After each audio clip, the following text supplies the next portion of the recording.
Okay, so the thing with Otter? Testing.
GN20, GN20.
GN20.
Hey, see you. I'm gonna get started. How you doing? Okay, I think we're ready to get started. Good morning. Our workshop meeting is called to order. Thank you to my colleagues for taking the time to attend today's meeting, and particularly appreciate the alternates making time to be here as well for this important workshop. A few reminders. In the unlikely event that we need to evacuate, our assembly area is in the parking lot at the corner of North First and River Oaks across from Starbucks. The nearest AED device is in the main lobby by the security guard, and restrooms are just outside of the double doors and around the corner. Puneet, could you please call the roll? Yes, Chair. Member Abekoga? Absent. Member Arenas? Absent. Alternate Board Member Bozo? Absent. Ex officio Burt? Here. Present. Member Candelas? Here. Member Cohen? Absent. Thank you. Here. Yes. Member Young? Absent. Member Foley? Here. Present. Member Jane? Absent. Member Kamei? Absent. Member McAllister? Here. Thank you. Member Montano? Here. Member Moore? Absent. Member Mulcahy? Here. Member Sell? Here. Member Turner? Absent. Member Weinberg? Here. Vice Chairperson Mahan? Here. Good morning. Chairperson Lopez? Here. Thank you so much. Before we move on to our workshop items, I want to note that our special closed session, which was originally scheduled for 11:30 a.m. today, has been canceled. And with that, we'll go on to our main topic of discussion, 2.1, the proposed fiscal year 26-27 biennial budget. And Greg Richardson, Deputy General Manager, will lead us off. Sure. Just let me interrupt because I have to read a statement about my remote attendance. Thank you. Pursuant to Government Code Section 54953 F2AI, there are no other people in the room with me. Thank you.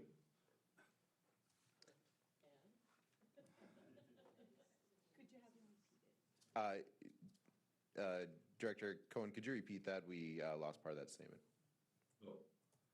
Pursuant to Government Code Section 54953 F2AI, I am participating remotely due to travel on official business. Pursuant to Government Code 54953 F2B, I want to note that I do not have any people in the room with me at this time. Thank you very much. And we'll now get started with our item. Thank you. Thank you, Chair, and to the board members. Just a quick introduction here. I think, as many of you will see as we go through this presentation, this has definitely been a different and somewhat difficult exercise for us to go through as it relates to the budget, and I simply wanted to commend the two gentlemen to my right, as well as the rest of the entire budget team, for the work that they've been doing over the last several months in trying to put together not only this particular workshop presentation, but ultimately the overall budget. So it has not been an easy exercise. I simply want to thank Danny and Jaden for everything that they have done, and the entire team. And with that, I will turn it over to Jaden, and we will begin the discussion. Thank you.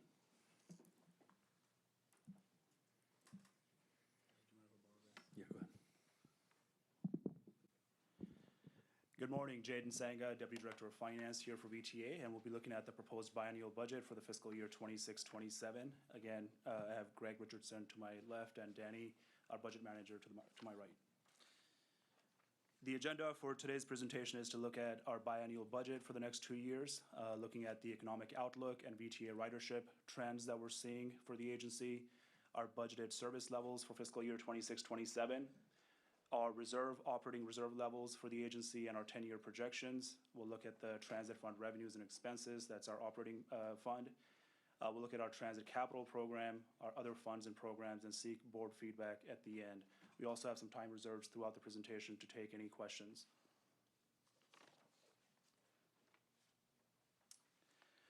This slide here shows our business plan initiatives and how our fiscal year 26-27 budget aligns with the priorities in supporting the business plan. So we have fast, frequent, and reliable transit as our main priority, with project and program delivery excellence, mobility solutions through partnerships, and workforce development and well-being, which are the key items that you'll see throughout the budget as we present this. The objective here is to work towards a transportation ecosystem that serves the evolving needs of the community, with being fiscally responsible as we look at the budget for the next 2 years. Now, as Greg mentioned, the development of the fiscal year 26-27 budget has been particularly challenging given the regional, state, and national economic outlook and the pressures that we're seeing on our revenues, especially our sales tax revenues, which contribute 80% of our revenues for the transit fund. So the goal here is to be fiscally disciplined in the face of economic uncertainties that we're seeing in the economy for the next 2 years, and implementing some targeted cost measures that we'll go over that are built into the budget for the next 2 years. Upholding fiscal commitment to fiscal prudence and careful planning and prioritization, strategically managing our resources that we have for our transit fund and other funds, and preserving our operating reserve levels to maintain fiscal flexibility for the agency. Here we have some areas of concerns that are largely driven by the economic outlook for the next 2 fiscal years. We've gone through these areas of concerns to the board as part of the board workshop. But the economic pressures and inflationary trends is what we're seeing. The current trends in the different sales tax categories are on a downward trend. And our tariffs and state of the economy is also adding some pressures that we're seeing for the next 2 years. Sales tax volatility is another concern with the pending sunsets as we drive 80% of our revenues for the transit fund through our sales tax collections.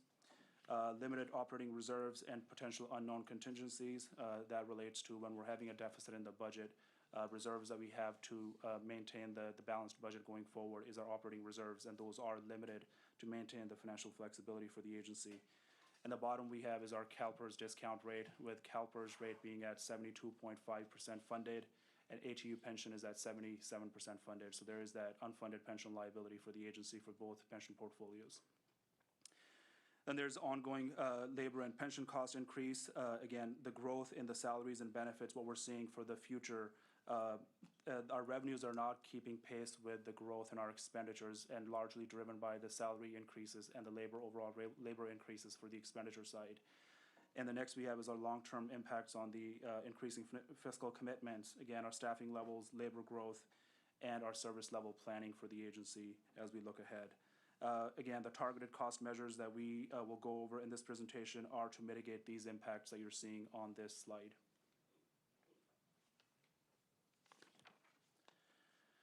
Here we have some broader economic concerns that are worth mentioning. There's overall slowdown in the retail and business spending. Those are the two main categories in Santa Clara County that generates our sales tax. So over 60% of the sales tax are generated through retail sales and business-to-business sales. And those are the two categories that we're seeing a decline as we've looked at previous quarters and looking ahead as to what the forecast is. The middle is tariff and federal policy landscape, and this is adding further pressures and reduction in business spending and growth in businesses in Santa Clara County over the next 2 years. Also, one of the other measures and what we're seeing looking ahead is the recessionary pressures. Half of the economists in the U.S. are predicting a recession in the fiscal year 2026, which will add additional pressures on our revenues as we go into the fiscal 26-27 budgetary framework. The economic outlook is for our 1976 half-cent sales tax. Again, this is the primary funding source for the Transit Enterprise Fund that funds VTA operation maintenance of bus and light rail operations, and this is the main driver of the revenues. These are the 5 categories that we drive our sales tax revenues. General retail and business-to-business, again, making up of the 60% of the total sales tax collections, with the other 3 categories making up the 40%. That includes transportation, food products, and construction categories. This slide just goes in line with what we discussed. Is the 27% of the sales tax collections come from the general retail, other 27 comes from business to business, and the rest of the 40 comes from the other 3 categories.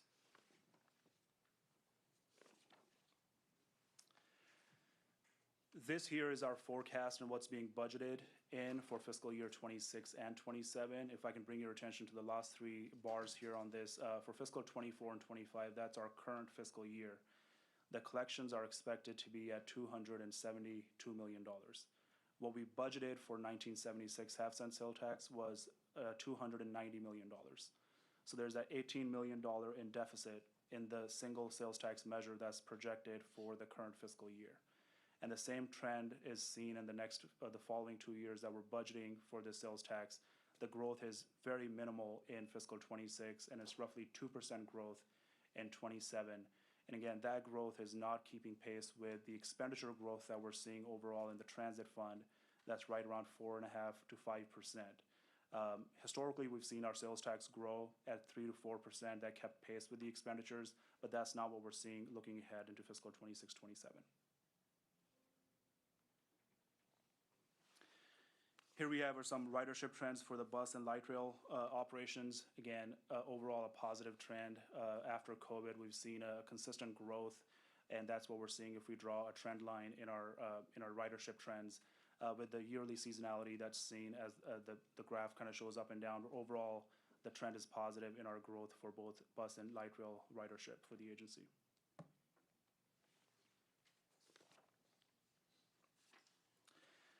This slide here is a quick overview of our service level that's budgeted for the next 2 years and the operator headcount that's needed to provide the service for both fiscal 26 and 27.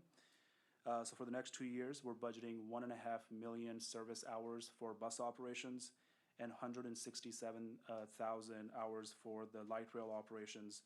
and we need 924 bus operators and 135 light rail operators to provide that service. These service levels and the headcount is in line with our current budget in fiscal year 2025, so there's no reduction that's being proposed in the service level or the headcount into fiscal 26 and 27 for the operator side.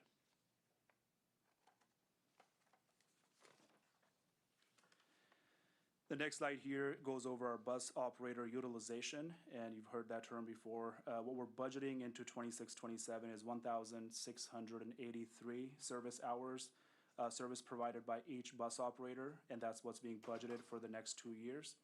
And this is one of the KPIs that we track very closely, and our planning team tracks that very closely. The most recent numbers that you see on this chart is April data that came in at 1,620 operator utilization for the month of April.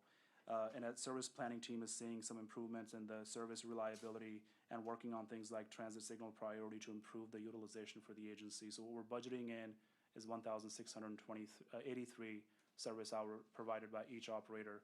That number was 1,577 for fiscal year 24-25. What we're budgeting is in line with the trends that we're seeing in the improvement of the utilization per bus operator.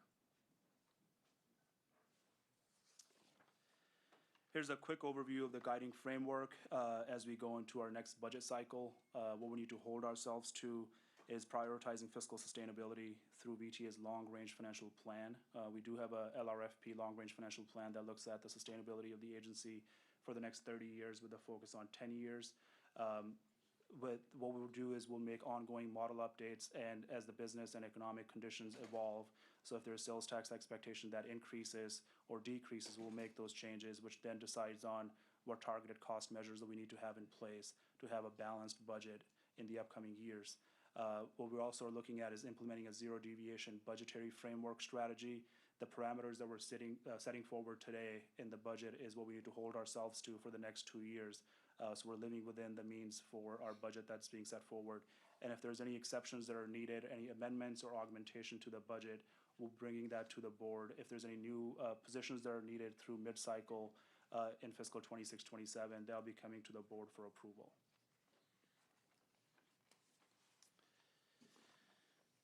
This slide here goes over our long-range financial plan for 10 years. And if I could bring your attention to fiscal year 28 to 2035, there's expected revenues that are budgeted, expected expenditures that we're expected to see for the next 10 years, and a structural deficit that we'll see for the next 10 years in the amount ranging from $88 million to $105 million. Now, again, that is not sustainable for the agency, as mentioned. So the bottom two lines that you see on that table is operating reserve levels and how quickly we spend these operating reserves in the wake of having these deficits each year for the next 10 years. We're starting out our fiscal 2026 with the reserve levels being at $225 million. And with the deficit each year, that number declines. So what we're seeing is by the end of 2029 or beginning of 2030, we will not have any reserves left to sustain the agency into 2030s. The 26-27 numbers that you're seeing, the deficit is relatively small. We'll go into, that's our proposed budget that we'll review with you. And there are some targeted cost measures that are budgeted into those numbers that we'll review those in detail on the upcoming slides.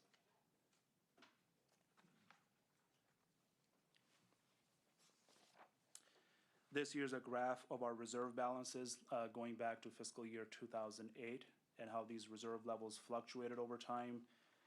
Again, it's the representation of the table that you just saw from 25, 26, 27. You see the reserve levels coming down, and with the deficits being in 2028, 9, 30, you see the reserve levels falling and inverting into the 30s.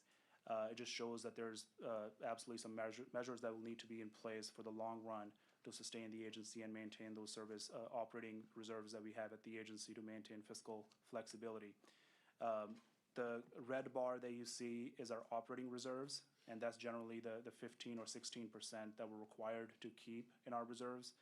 The green bar there is our sales tax stabilization reserve. The policy there is to maintain $35 million in that reserve. And the blue bar is the debt reduction reserve, and the fluctuation is what you see over the years.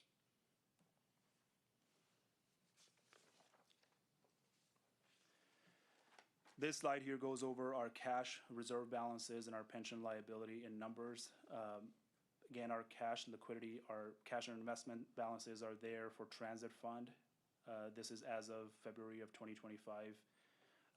Transit fund has $773 million in cash, and then you have rest of the funds that are listed there with the cash balances or cash and investment balances that we have in those funds, with a combined total of $2.2 billion portfolio for the agency. On the top right table is our reserve totals that you see. Again, operating sales tax stabilization, capital reserve, debt reduction fund, all of these adding up to the $734 million. As a comparison, that $734 million is what's accounted in that transit cash fund balance. So that cash is backing up the reserves that you see at the top right table. Bottom, again, we've gone over the pension liability, but our CalPERS pension is funded at 72.5%, and our ATU pension is funded at 77%, with the OPEB funding level at 123%. And that goes to show the unfunded liability that you still have in your CalPERS and your ATU pension portfolios.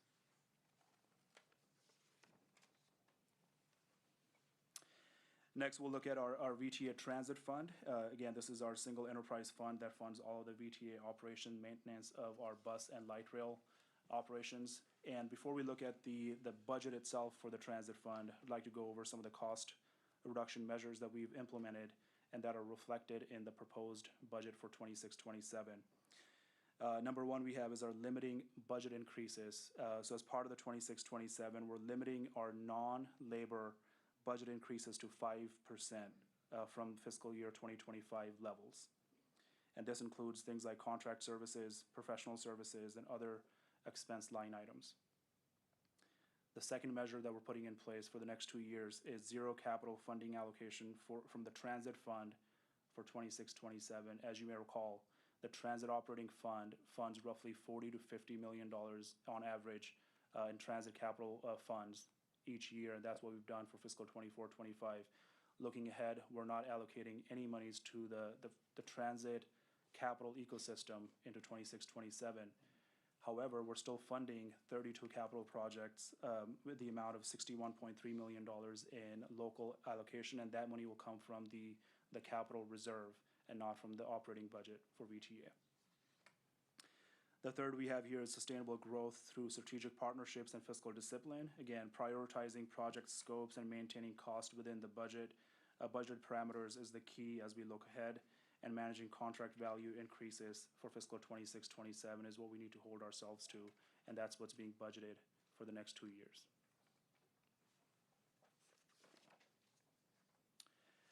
On the labor side, and this shows some of the constraints that, again, we're putting in place. Again, labor accounts for 70% of our expenditure budget, or $424 million a year. And there's absolutely a need for us to contain that cost as we go into 26-27. The first measure that we're putting in place is no new FTE growth for the agency. So we're going to hold ourselves to the FTE level that we have at the end of fiscal 2025, and will not be adding any full-time new positions in 26-27. The second thing we instituted is a hiring pause at the agency. So as April 8th of 2025, VTA implemented a hiring freeze on all non-operator positions. And this is to increase our vacancy rate at the agency from where we are today to a 20% level that's being budgeted. Currently, VTA vacancy rate is at 8.5%, and what we're budgeting in the budget for next 2 years is a 20% vacancy rate that's needed for us to try getting as close to balancing the budget as we can for the next 2 years. And we'll look at some of the numbers and how we're going to achieve that 20% rate. Some salary savings overview. Again, April 8th is when we implemented a strategic hiring pause on non-operator position vacancies. Again, this is with the understanding that there will be some critical positions that will need to be filled, and we will fill those with the approval of the GM and deputy GM. But other positions that are non-operator vacancies will be kept vacant. Any vacancies in the future will be kept vacant to getting as close to that 20% vacancy rate as we can. That's being budgeted. The objective there is to generate salary savings to bridge the deficit gap for 26-27. And again, we also will recalibrate that strategy. If the sales tax revenues are coming in higher than what we're anticipating for the next 2 years, or economic conditions change, we can recalibrate that strategy and bring that vacancy rate down as needed. But at this time, what we're proposing is the framework of a 20% vacancy rate and no new positions added in fiscal '26 and '27.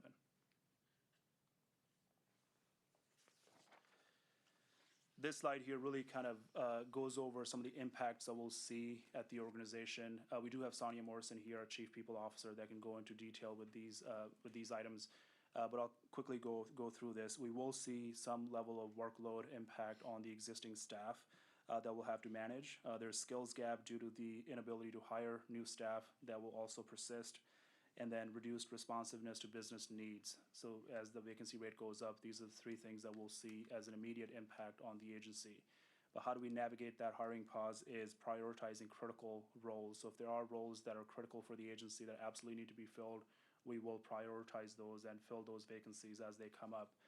Also exploring alternative staffing solutions. These are temporary staffings that we can bring in within the budgeted parameters for the next 2 years that can help with that gap for the positions that are needed. And then fostering employee engagement to keep employees motivated, productive, and invested in the organization's success. Again, if there are any questions particular to this slide, we'll defer that to Sonia Morrison, who's here. Quickly wanted to go through a salary savings scenario. Now, this is not the proposed budget. This is to show the board what it would look like if we do not have the 20% vacancy rate budgeted in our budget.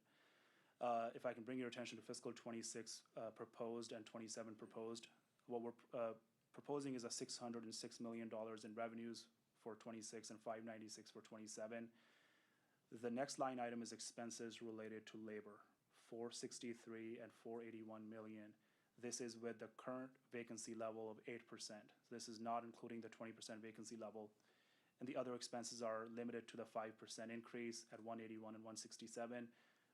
Without the 20% vacancy rate strategy that we're implementing, we would see a $37 million in deficit in our operating budget for '26 and $53 million deficit in 2027. So this goes to show the need for that vacancy that we need, which will go into the financials on the next slide. This here shows where we are currently. Again, 8% vacancy equates to $24.6 million for the agency in salary savings. What we need to get to is 20%, which equates to $62.1 million. The delta there is the $37 million that's needed. That's what's being budgeted for next 2 years. And again, the vacancy freeze that's been instituted is what will help with that $37 million as we get close to that 20% mark. Now, we may not be able to get to that 20% mark, and there's the second piece that comes into the picture, which is supplementing that hiring freeze with potential furloughs for the agency, and that goes to show 1 day a month for 12 months would save the agency $5.5 million, and so on for the 2 days a month, 3 and 4 days a month. So this goes to show we'll monitor the levels of the vacancy as we go into 2026. And again, if there's a need for us to supplement the savings, if those are needed and we're not getting to that 20% vacancy rate, then furloughs could be an option that would be implemented in addition to maintaining that freeze on vacancies for the agency.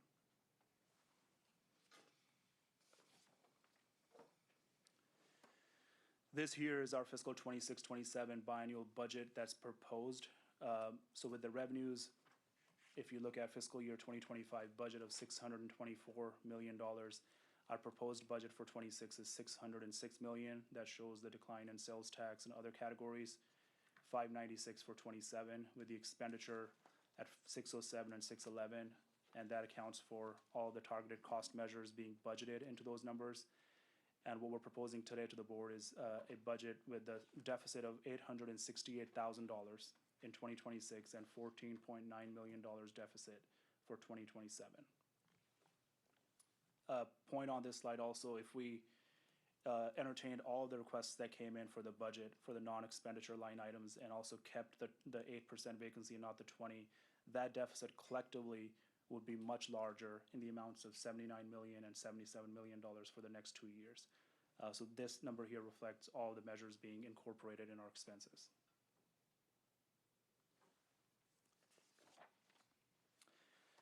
This slide here goes over our proposed budget, again, for the next 2 years for all the funds that we budget for, transit capital, transit operating. We have CMP, Silicon Valley Express lanes, our 2000 Measure A, Measure B, and 2016 Measure B. The one thing that you'd notice is for the VTA Transit Fund, we are allocating $240 million in appropriations for the capital projects for the next 2 years. This, with the $61 million of that coming from the Transit Capital Reserve, and we'll go into detail. And the rest of the money is secured through external funding, state, federal grants that are secured as part of that total.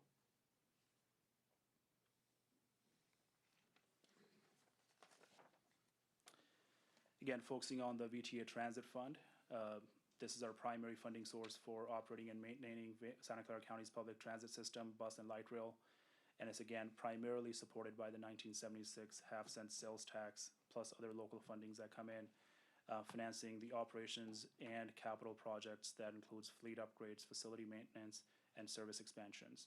And the number that you see in the table are the same that we've shown with the $868,000 in deficit for 26 and 14.9 deficit in 2027.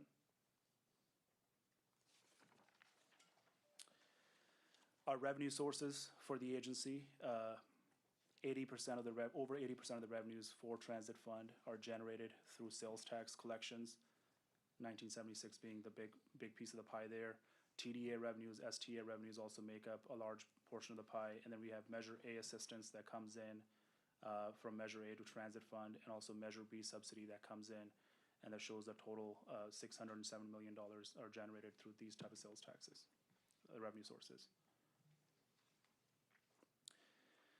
Again, other are fare revenues, and this shows a year-over-year increase or a decrease in the collections of all of our revenues in the Transit Fund. Our fare revenues are showing an upward trend given the ridership increases for the agency. For fiscal '25, we were at $27.4 million budgeted. That number is being budgeted at $30 million for '26 and $30.9 for '27. All the other categories in the sales tax are sales tax driven, so 1976 half-cent, TDA, STA. One of the big aberrations that you'd see is in the STA revenue. So if you look at 25 STA at 46.9 million, there's a $10 million decline in that particular revenue source. This is the revenue that's driven through gas tax and other avenues. So that's the decline that you'd see with the transition to electric vehicles and decline in gas station revenues. This is a revenue that come through the state of California through MTC, and VTA receives these funds. These are their projections of being a hefty decline that you'd see in that revenue source. And other are just dependent on the consumer business spending in the county for the sales tax revenues. We'll break here and see if there are any questions or clarifications needed on what we discussed so far.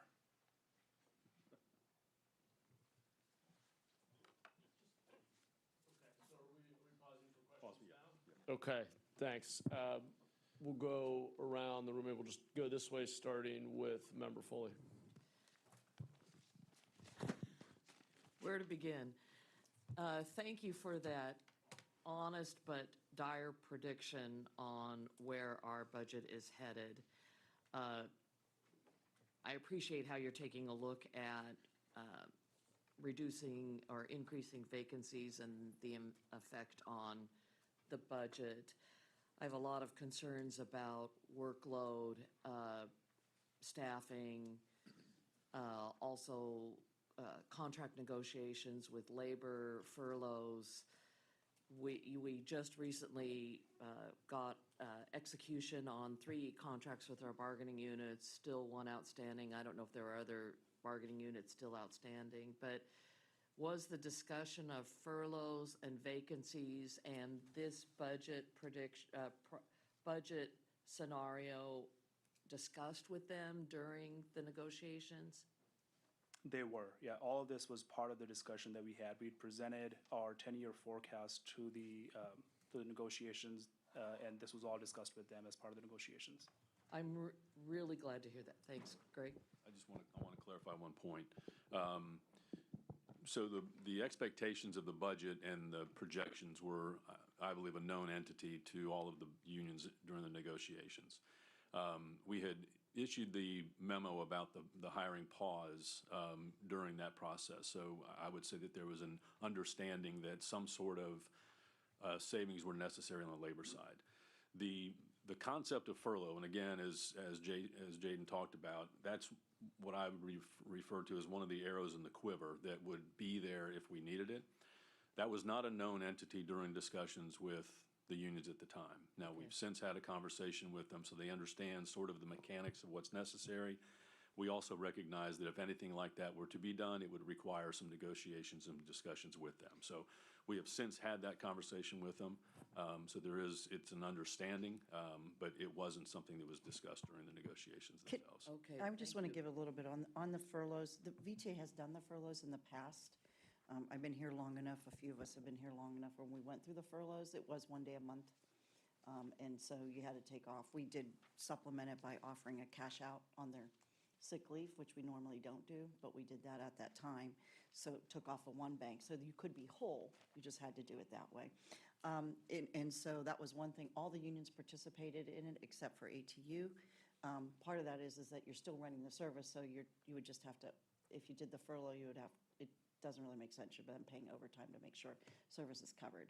So in most cases, we were able to actually see some savings there, but we did furlough. So the question is how much would we save through those furloughs? But VTA has done that in the past. It wasn't extremely difficult from what I heard from the people who have been in the audience were like, no, we like the 1 day off a month. You know what I mean? And they took it out. So I just want to let people know that VTA has gone through that process before, but it doesn't work with the largest union. I asked the question more from a perspective of, are they aware that furlough may be coming? I was on the school board when we furloughed teachers and staff back in, the Great Recession and the impact on that. And turned out they really liked being furloughed too. The following years, we had the same vacation schedule and didn't have to furlough them. They got paid for the time off. So, I'm not looking at that. I'm not saying that. I'm glad that we are looking at that, and we've had discussions with that. I do have a question about the vacancy rate and the impact on our workload. But regarding the vacancy, how long does it take to get to 20%? So it's a moving target. I mean, we implemented that in April with the hope that we enter 2026 with a number that's higher than where we are today. The goal, that's what's being budgeted in 26 and 27, is a full 20% vacancy. And again, realistically, we may not be able to get to the 20. So if we get close to half of where we need to be, the 13, 14, then the rest would be just watched over time. And that's where the furlough discussion comes in, that we supplement those savings with potential furloughs. It's something that we just will continue watching in 26, 27 and see where we get to. Okay, thank you. And Sonia, I'd really like your assessment on when this takes effect. We're going to have increased workload for our staff and services will be reduced. So how do you see us managing that, and how do you see the staff responding to increased workloads? And how are we going to take care of them? Exactly. Mentally. It'll be difficult. It will be difficult. And so the way that we're going to have to navigate that is to understand that special projects may not take forward. The things like Jaden said, that we had put forward our budget with all of the programs and the things that we wanted, and we were $79 million. So it's going to need to be an understanding of some of the strategies that went into our business lines may not happen because we don't have that money, we don't have the staff to start the special projects. We will need to focus on our core of getting our core business done. And so some of those other things, extra committees, they may fall by the wayside as we go. And timelines might need to be looked at a little bit more realistically. So I think, we have started looking at how do we keep engaged, but free way, So How do we do events across our employee engagement? In HR, we've already lost a couple of people that we aren't filling.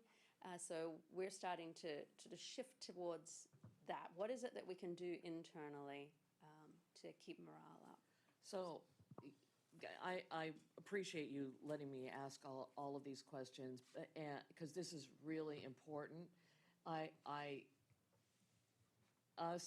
You analyzing that we're staying focused on our core business is really important. You know, at the city level, we're looking at that too. Everybody has budget concerns right now for lots of reasons, and maintaining our core business and our core values is really, really critical. And that, if that means some of the projects we've added on top need to go away, that's also important. However, we have 2026 coming up, and that isn't a project that can go away, and that is a special project.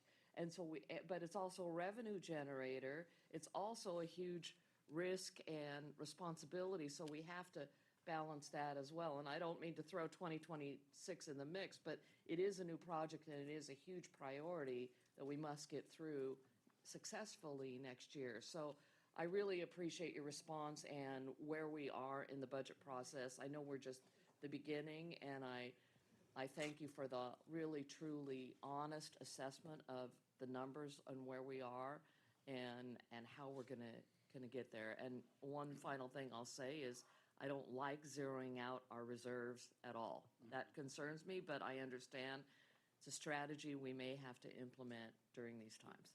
So, Can I just speak thank you. to the core? I mean, I appreciate what Sonia said on the workload. When I came back here in 2021, we were at a almost 13% vacancy rate. And so that was over 300 people out. I think what's really going to be important is us to continue to monitor, are we doing the values we need? Because I don't think there was a monitoring process at that time. We'd gone through a lot, COVID, and we just had the tragedy, things were going on. That also included 100 operators, which we don't really plan on filling. I mean, we don't plan on not filling our operator positions. Now, we're planning on bringing them back down to 924. Is that correct, Jaden? We're not going to bring them up to the 960 that they are. But it is going to be really important for us to understand how do we continue to do our services and continue to monitor that. Because when I came in, there was a lot of things that had gone by the wayside. I think you realize that some of the reporting was not there that we used to do for the board. Some of the things were considered transparency issues were just not out because we weren't managing those as well, or things were not feeding through. So those are the things we don't want to lose. We would still need some of these core things to be done so that everybody's aware and to keep you aware of what might not be able to be done.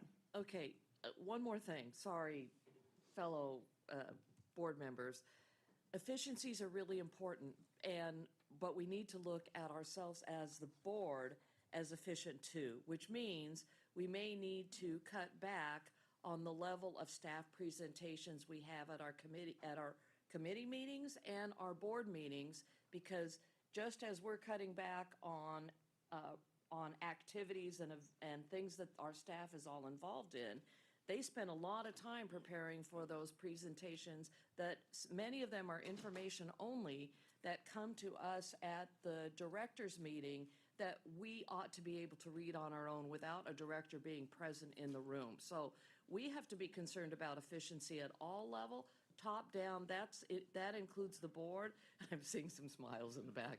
But I am all about efficient meetings, and we need to be efficient with our staff time and aware of how much we're utilizing staff time just for a meeting. Right, and before we have any other questions, can you just, Jaden, talk a little bit about employees that are on the capital program full-time? And what we might, even if we have a vacancy, we're able to cover that potentially with consultant resources like we do now when we can't hire somebody. But Jaden, why don't you talk a little bit about that? Correct. So the vacancy rate of 20% is essentially all non-operator positions. That they're not including the operators. They're not including the staff that works on capital projects, because that cost actually comes back to the transit fund. It gets charged out of the capital project, and the money comes back as a reimbursement to the transit fund. So those positions, we have some independence on filling those positions because they're not really a direct impact to the transit fund. So those are two categories that we will be able to maintain filling those vacancies as those needs come up. This strictly applies to the non-operator positions that are absolutely having a direct impact on the transit fund directly charged to our Fund 1000. Great. Thanks, Director Foley. I'm going to come on down the line, as I said, and then we'll circle back if anybody is inspired. Director Weinberg, did you have a, yeah, please. Thank you. Thank you very much for all the work that went into this presentation and all your work putting together the budget. It's very much appreciated, of course. Pam asked a lot of the questions that were running around in my mind. I think everyone here is nervous and reluctant about dipping into the reserves. On the other hand, you have reserves for a rainy day. It's clearly raining. When the economy gets better, that's when you build it back up. I think all of us understand that. What I understand the need to dip into the reserve in the short run, but projecting this out over 10 years, I mean, clearly that's unsustainable. You can't have an $80 million deficit year after year after year after year. So the mitigation that you have presented to us, is that designed to help reduce that projected deficit, or even with the 20% furlough, everything else, are we still looking at that $80 million a year deficit? That's a very good question. So the 20% vacancy is only budgeted for the next 2 years. And then what we're budgeting, if I could go back to that slide, for the next 5 to 10 years, we are looking back at that vacancy rate being at 8.5%. So again, if there's a need for us to maintain that 20% vacancy, given our revenues are coming below what we expect, then you would see that $88 million being smaller if we do budget in that 20% vacancy for the next 10 years. So those are the measures that we will need to maybe continue on for the next 10 years, what we're putting in place today for the next 2 years.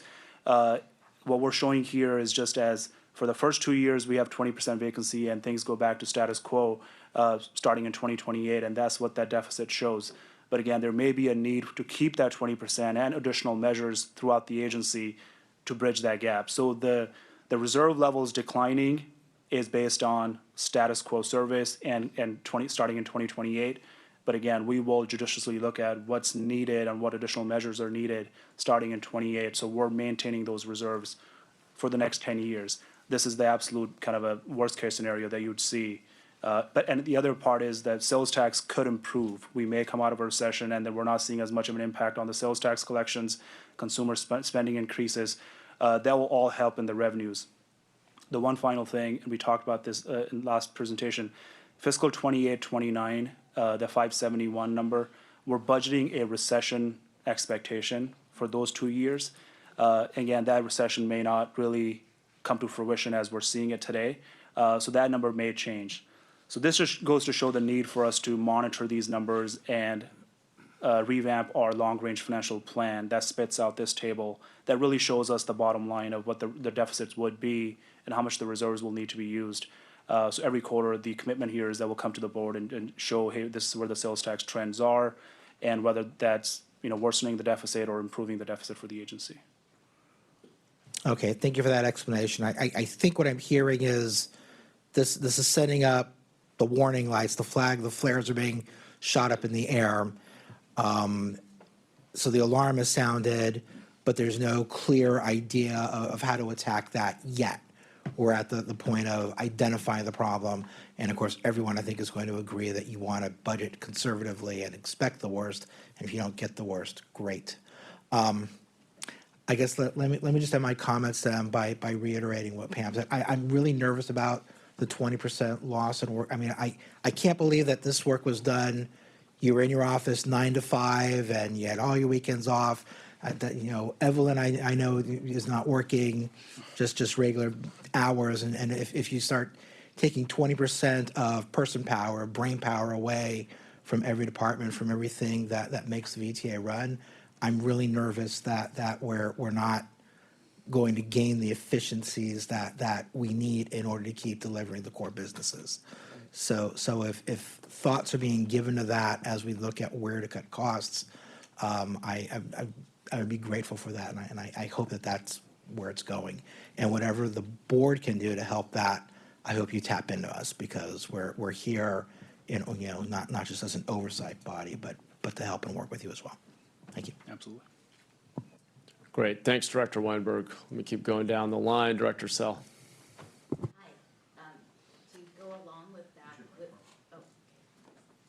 To go along with that, on this slide that we're on, even with the 20% reduction, vacancy reduction, in fiscal year 26 and 27, well, 27, we still have 15 million deficit. So even with that, if that was projected for 10 years, that would be 150 million, which would still take our reserves down to zero. So is there, beyond the 20% vacancy, something that will generate more revenues? There's targeted cost measures. So if there's a need to increase that vacancy rate to save money on the salaries, then that would be something that would be discussed with the board. There could potentially also be service cuts that we're not budgeting as part of this budget, but that may be needed depending on how the economic conditions evolve. But I do want to reiterate, I mean, the likelihood of the sales tax being at a stagnant growth is not very likely. So we may see an improvement in the sales tax collections over time that will help with the deficit. But all these targeted measures that we said are all on the table, and potentially increasing them if there's absolutely a need for us to balance the budget. So I think the other thing to keep in mind, and again, as I've always said when I've done these presentations, hope is not a strategy. However, I think some things to keep in mind, and we'll have a discussion about this later.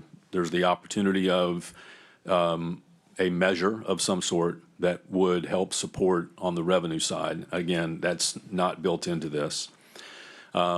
There's two other areas of the business that we're operating that long-term have always been anticipated to be revenue sources for us, and that's on the TOD side as well as the express lanes. Now, will those help us in 28 and 29 to the level that we need?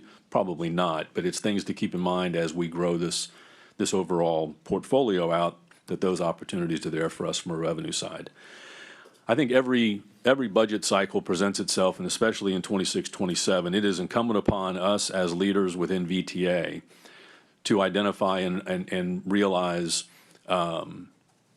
what we can do as an agency to improve the operating cost side. So we should be, over this, not just between now and July when the budget is adopted, but there's going to be work that needs to be done during fiscal 26, during fiscal 27, that helps us understand how we need to run this business more efficiently. And those are just conversations and discussions that need to occur to then become the decisions that might impact some of the costs that you're seeing on this. As Director Weinberg said, to me, this is the red flag. This is the sounding alarm that goes off. It's now, again, just telling us we need to be looking at this a little bit more aggressively.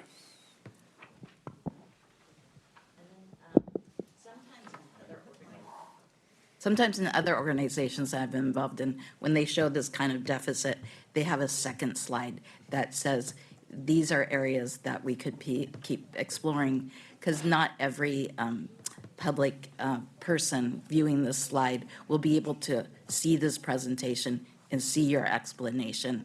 So that might give them a sense that VTA is forward-looking and we need to be planning ahead for these measures, although huge deficit is there, we are looking forward to other solutions. So just wanted to thank you for this thorough analysis. Thanks, Director. Let me keep going down the line. Director Kameh. Thank you so much for the presentation. I have similar questions as my colleagues, and I won't repeat them, but I will say it's not clear to me in terms of where this would impact the most. It doesn't give me an idea of, is this just on the operations side, on the capital side? And, you know, in terms of impact, obviously, we're looking at salary savings, which would be the in-house personnel.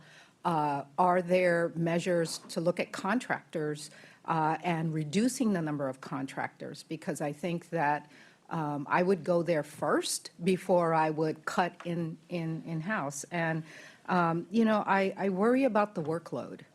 And I think that I appreciate giving us a heads up, but I really want to know, what are we not going to do?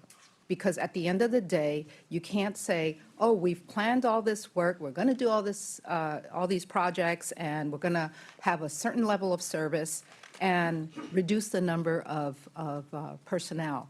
Has VTA ever had 20% vacancy rate? The answer is probably no. Okay. Yes. When I saw the number, I thought, that's very difficult.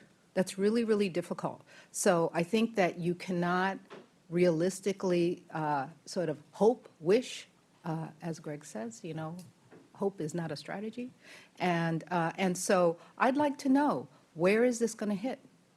And what are, I don't know if you're looking at those who might be retiring and you're not going to fill those positions, but I think that being realistic would help us all, because then you got to figure out, well, if we could only get, let's say, I'm just pulling a number, 15% vacancy rate and salary savings, let's say, that's almost double of what we have right now. Where would we get it from, right? And I'm thinking, well, there are things that just won't get done. And we need to know now, because there's an expectation in the community of a certain level of service. And if this is only on operations, that's another question. Is this only on operations, or is it including capital? And where are we thinking, like, what is the strategy? To Director Weinberg's question, in terms of, it doesn't give us a picture that we can then go back to the community and say, hey, this is going to happen.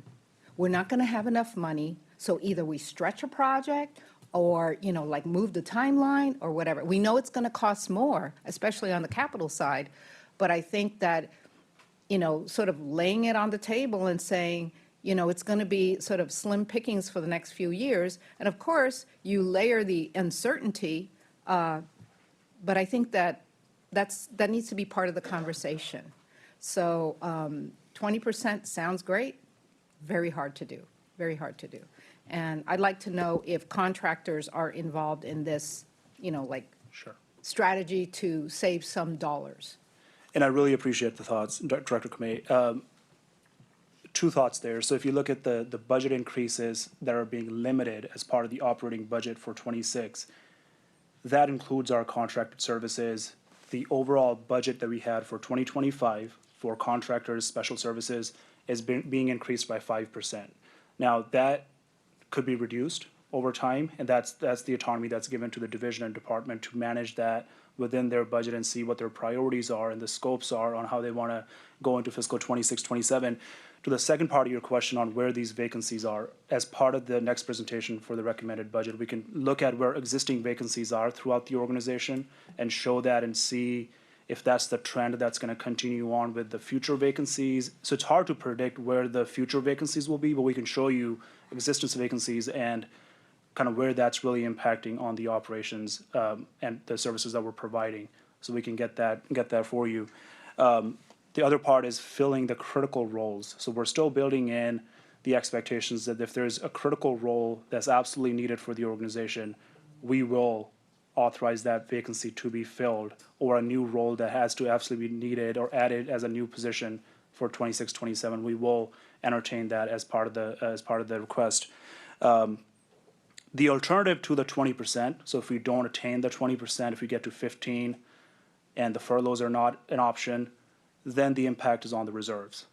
So, the alternative to not doing this is essentially an impact on the operating reserves, and we'll be spending that at much higher rate than what we're showing at the 26, 27 levels. So I hope that kind of partially answered the question that you brought up. So have departments been asked to reduce by a certain percentage? Because if they have the option of using this 5%, I'd like to know, everyone out there, if you cut 15%, tell us where that would come from. Because, in the city of San Jose, we realized early on that we're going to have a deficit. And I appreciate our city manager saying, hey, departments, things are looking a little bit grim. We don't have enough a sales tax coming in. It doesn't look like what was projected. Tell us where you would cut 15%. I mean, even the city council had to cut as well. So, I'd like to know where it's coming from, because the thing is that the reserves, to me, are the final backstop. So that if you have each department saying, hey, if you've got to cut, where would you cut? To me, at least, that's a strategy of trying to, sort of like get there before you have to hit the reserves. And so that would be something that I think is worth looking into. I think that each department knows its workload, knows what needs to happen, whether it's from contractors, from wherever areas there are. I think that asking people who are close to it, I think is the best way than just saying, oh, here, you have 5% for contractors. To me, it's like, well, maybe, they will tell you, well, this year we can do well with 3% or whatever. I don't know. But I just think that we need to ask, because in this, we all are going to need to do something. I mean, I forget who, I think it may have been Director Foley who mentioned, the time and energy spent on presentations. And I thought, we have a lot of committees. Are there some committees that we can consolidate? I'm okay with that if it makes sense, right? It's always nice to say, oh, we need a committee for this and a committee for that, and that's a lot of work. So, maybe for the next whatever time frame, we don't have as many committees, and that's something to think about. And really looking at other areas of how you can reduce, I think to me, is worth at least thinking about whether it makes sense. Because once you start eating into the reserve, when you get to zero, then you have nothing, right? So I would caution going in that direction and saying, oh, we always have reserve. Well, is this really the rainy day that you want to use it? I don't know, right? I mean, maybe we do, but I just think that let's just leave it until we absolutely have to, because there are other things that I think that we can take a look at. Thank you for the thoughts. And that's absolutely our priority, to not use the reserves and sustain with the revenues that are coming in and the expenses that are being budgeted. As part of this exercise, we've been going through back and forth with all the departments since December on their requests on the budget increases that they're asking for, and us taming the expectation on what we can afford. So there's been a lot of back and forth, and ultimately we've decided on that 5% increase that will let you manage the non-labor operating budget at the 5% level. That's not entertaining a lot of requests that came in as new funding asks for the non-labor budget. But I think that given your 10-year projection, maybe we don't have that 5% to give. Maybe we have to ask, hey, how about 5% less, right? Because the thing is that as you move forward, it sort of snowballs to that bigger number. So I would say maybe this year we don't have 5%. So where do you go? Maybe this year we're going to ask, like a 5% decrease is not that much. I think that we were asked 15% decrease. Where would you get it from, right? We do know that there are some areas that maybe you'll get 8%, maybe you'll get 12%, maybe you'll get, whatever. But I think you have to have the departments know this is a crisis that, looking at the numbers, it's frightening to me. Because the other thing is that we cannot depend on the public to give us more money, because we don't know, right? I mean, they may not, I don't know. And so I think that we need to tighten our belts quite strongly. So thank you. Thank you. Thanks, Director. Let me keep going down the line. We'll go to Director Burt next. Thanks. First, following up on the reserve issue, do we have an established reserve policy that gives a range that we are intending to keep in reserves as a percentage of operating budget? We do. We have a operating reserve policy that's at 15% of the next year's expenditure budget that we have to maintain. We have sales tax stabilization policy, that's $35 million that we have to maintain in that fund. And there's not really a policy on debt reduction fund, but that's a catch-all. If there is a surplus in the transit operating budget, that would go into the debt reduction fund. And the same goes when there is a surplus. The waterfall is that we first meet the need for the operating reserve. If there's a deficit there, that's what we would make it to get up to the 15% level, and then the sales tax stabilization at 35. So going forward in the reports, I think it would be valuable to lay out those policies to show the contrast between what you're projecting and how that doesn't align with the policy. Second, I wanted to talk about a few things on the revenue side. The 2026 special events, you had recently updated us that there's this prospect of a ticket surcharge. First, are there any developments there? And second, I assume that's not included in the budget because we don't have it in hand. But even the things, and that's going to be the same thing on these other areas. How many dollars would that entail if we got that surcharge? Yeah, so I'll simply say today that there's been some separate conversations from marketing teams, I think, with some of the agencies. I actually will have a call, I believe it's next week, with most of the agencies from their finance teams to really talk about the mechanics of how a regional pass or something like that would work, along with some folks from MTC will be there as well. So we're going to have that conversation a little bit more pointed within our group, because I think what we're recognizing is this effort is going to have to be something that is done through us, not necessarily through the Bay Area Host Committee. And so we need to figure out what that process would be.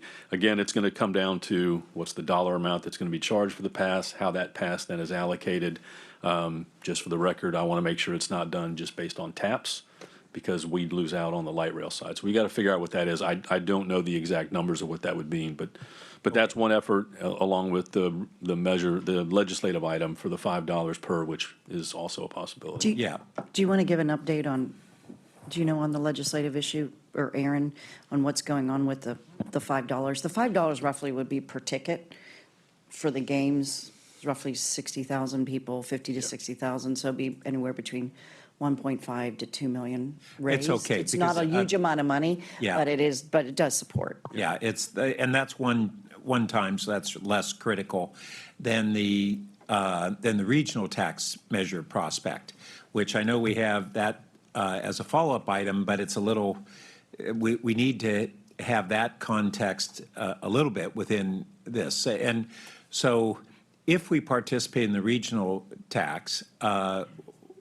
and I think there are two different levels of sales tax percent that are being considered, but what are the annual dollars that we would get? And that's ongoing for X number of years.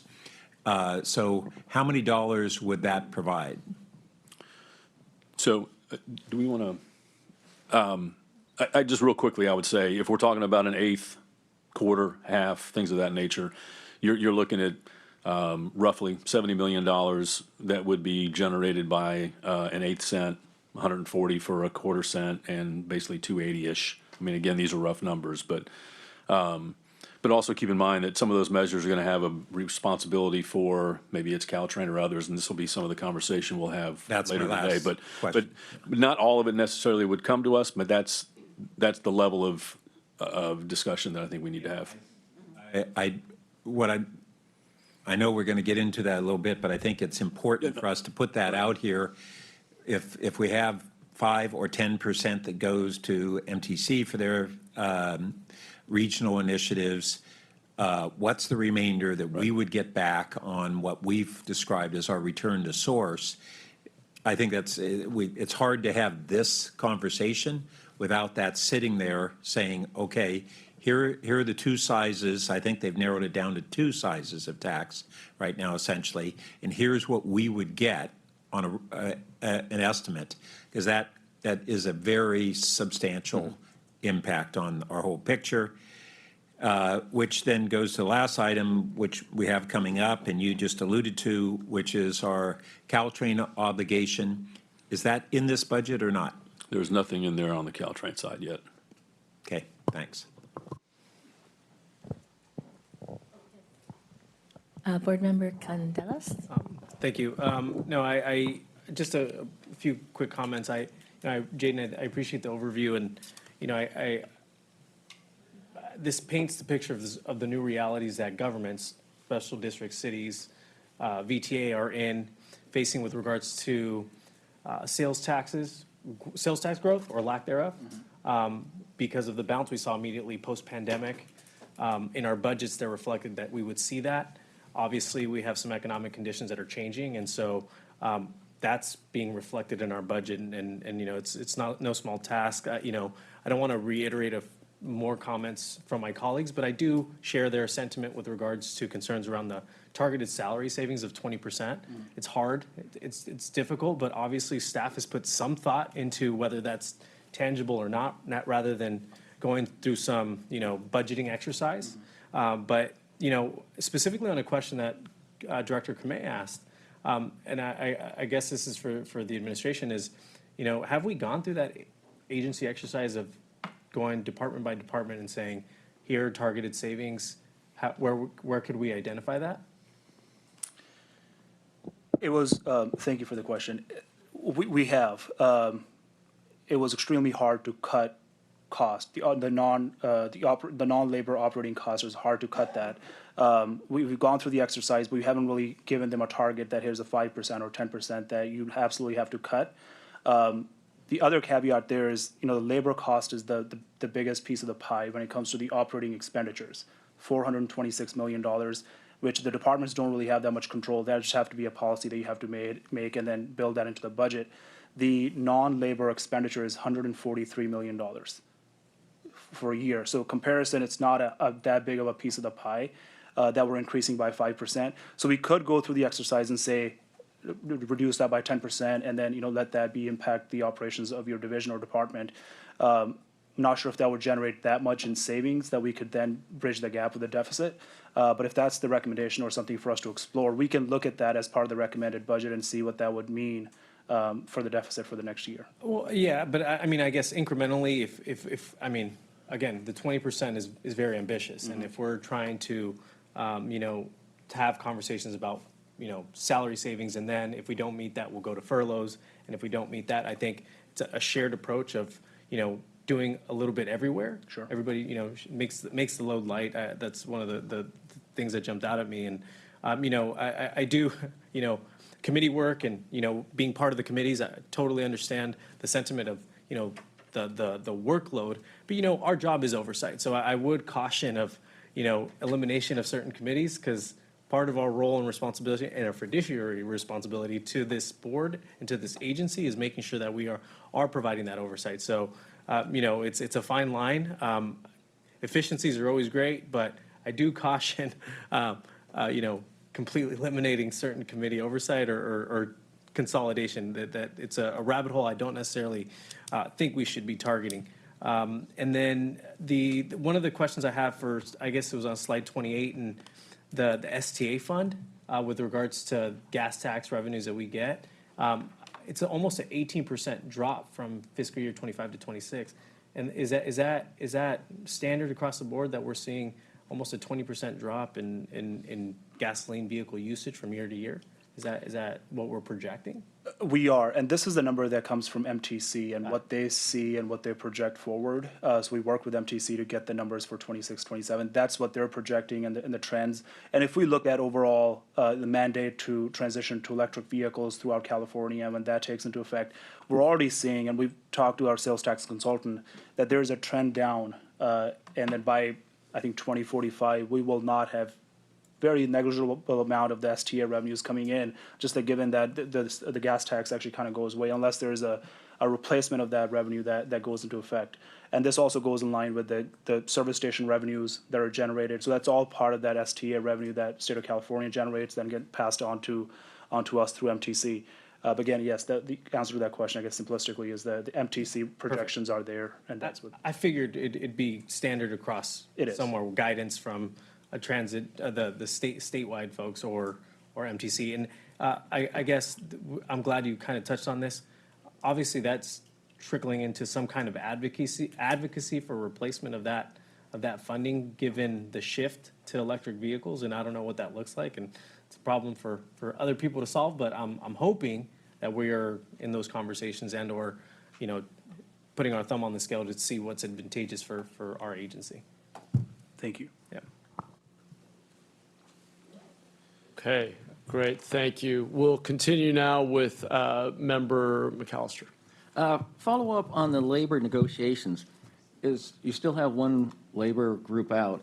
Are all those increases reflected in your labor cost? They are. They're reflected at the rate of 4% in 2026 and 3.5% in 2027. So that's in line with what we've already agreed on with the other three unions, and we're building that in for ATU, the fourth union. Okay. How about inflation? What's that cost at? So the inflation expectation is built into the non-labor budget, and that's part of that 5%. The expectation is that would help with that inflation for contract services or just increase in scope for the projects that are ongoing. That's the expectation, that there's just an ongoing increase that's there for the services that we procure, and that's built into that 5%.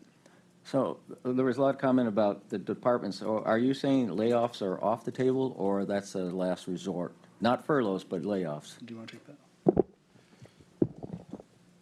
Yeah, I would say at this point, any layoffs or RIFs or anything of that category would not be on the table at this point. Okay. We say 70% of our labor costs. How does that compare to comparable agencies? I know times are really unique now, so that's why may be fair or not fair. I think it's very comparable. I've worked for some cities and some counties, and it's roughly at the rate of 65 to 75% of the general expenditure budget goes towards labor. So it's not very too much of an aberration from other agencies that we're seeing. We're pretty much in line with what we see in other agencies for the labor cost. I think the one area that would probably be a question for us to look at is because when we look at labor, we're looking at a combination of labor and benefits. And so that combination, would be interesting for us to do an analysis of other agencies, other cities, and you break out the labor and the benefits, and you see where that distinction might be created. And that would be a worthy exercise for us to do, just to understand where some of the pressures might be on our side. Okay. Not that it would change anything, but at least it would be an understanding of where those numbers are coming from, at least at this point. And going along the lines with the labor negotiations and the increase the cost there, has there already been into your operations potential reduction of operations because one cost goes up, so something has to be balanced with it? No cuts in operation? Not sure, but if you could clarify that question, sorry. No. Okay, so labor costs go up. So we're having limited funds. So is there any anticipation, or is this reflected in this budget, that operating routes or something may be modified? So that's not, thank you for clarification, that's not budgeted for the next 2 years. That could be something that we may need to explore. We're not cutting service. Our service levels remain what they are for fiscal year 2025 into 26 and 7. There's not a reduction in operator headcount from what we budget. So that's not something that we've looked at, but that could be an avenue that we could explore if that's needed. And just to clarify one thing, the commitment we made when we began this process was to keep service where it was. I think the other argument that a lot of folks would have is our current service is already at a minimal number. And so we just simply cannot look at that as the cost savings yet. Now, again, if these numbers change dramatically and we're looking at huge deficits that get into the reserves, then we have to have those conversations. But the ultimate priority in this was at least maintain service at its current level so that we can provide the service that we need. Okay, thank you. I know we still have at least one or two more people want to comment. I do want to caution, I want to encourage everyone to be mindful of time. We still have content and additional opportunities for some Q&A. We also need to save time for public comment. So if we do run close to noon, which is when we're scheduled to adjourn, we'll be mindful of how many people have their hands up or cards in, and we will stop and take public comment at the end on all of the content that was presented by staff today.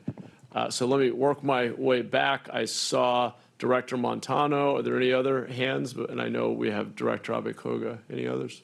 Okay. Thank you, Chair, and thank you for your presentation. Doesn't look good, even though I mean, it is what it is. So on slide 27, revenue sources, you have other. Can you tell me what other is? Absolutely. This is our investment earnings on the portfolio. Largely, it's made up of that. And there's any transfer ins from other funds. So we have TOD transfer in to pay for the headquarter purchase, debt service that's budgeted. That's treated as a revenue source there. So it's all these small revenues that are part of that 9%. Okay, great, thank you. And I'm also going to, I also agree with a lot of my colleagues, especially Director Kamei. I'm not a big fan of dipping into the reserves. I guess you might call me a fiscally responsible part. That's our job. We have to make sure that we're fiscally responsible and that we spend the tax dollars wisely.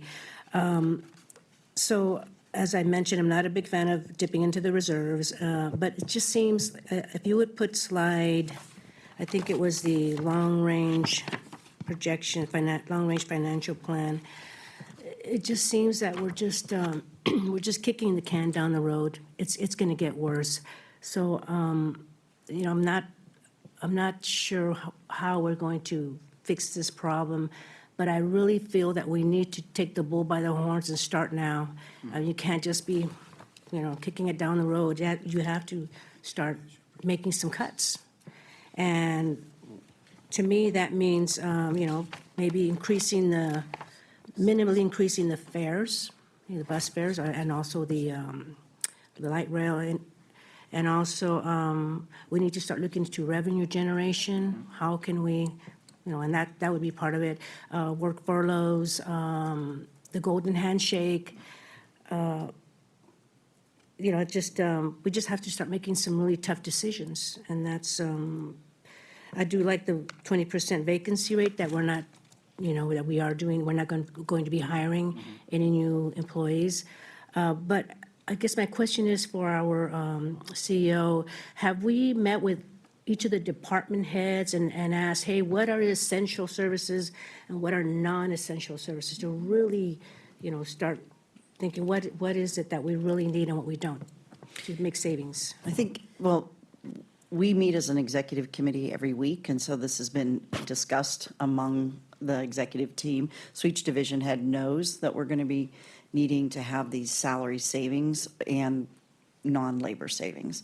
So we're continuing to work on that. I mean, they're aware of what's going on. I have to admit that I think we tended to bring you a very, I'm not going to say dire, but a more conservative approach to this, just because of the times we are in right now and not knowing where we're going to be going and what kind of economy we're going to have.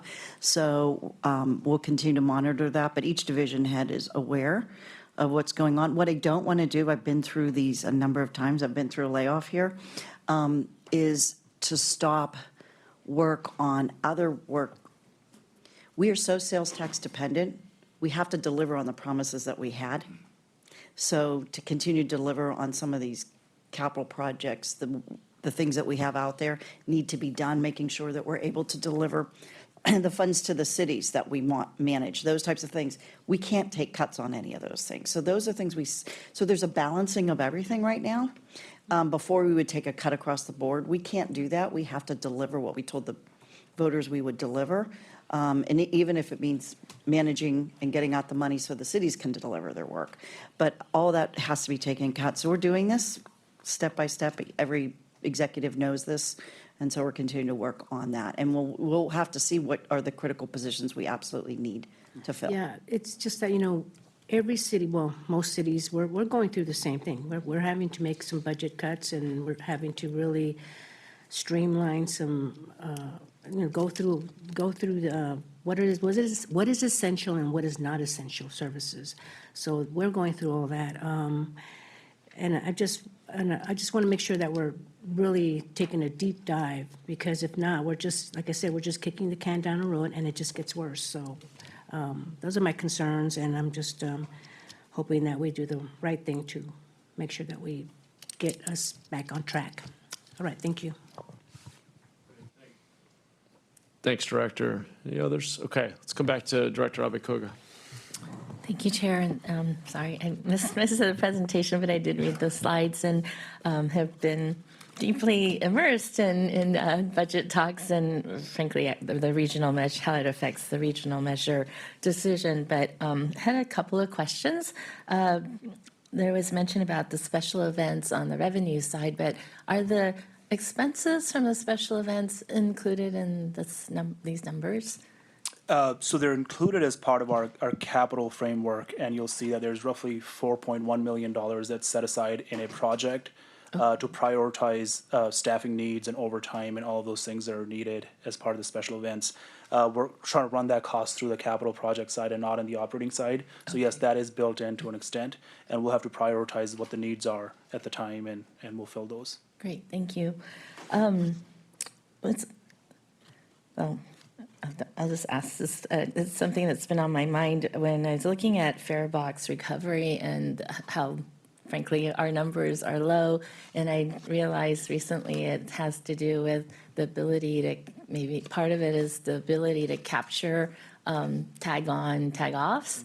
And have we thought of, I mean, this is probably longer term, but have we thought of, are we thinking about how do we recover more of that? I know we have, and MTC would talk a lot about BART and the gates and whatnot, but is that something that is in the works, that to just try to increase our capture of more fare box? I'll say the quick answer to that is the consideration is given. I think the one area that will be the most beneficial to us is, unfortunately, when we replace our current fleet. And that is when you have the opportunity to actually tap on the system rather than off the system, which I think many of you have seen in other places where when you get on to the system, there's actually, almost like our buses, you have that piece where you tap on right then. It almost creates this psychological piece for the individual. When they get on, they have to show that they're tapping on, whereas when you're at the platforms, it's not as strong. So with an open-ended system like ours, that might be the control mechanism that would be in place.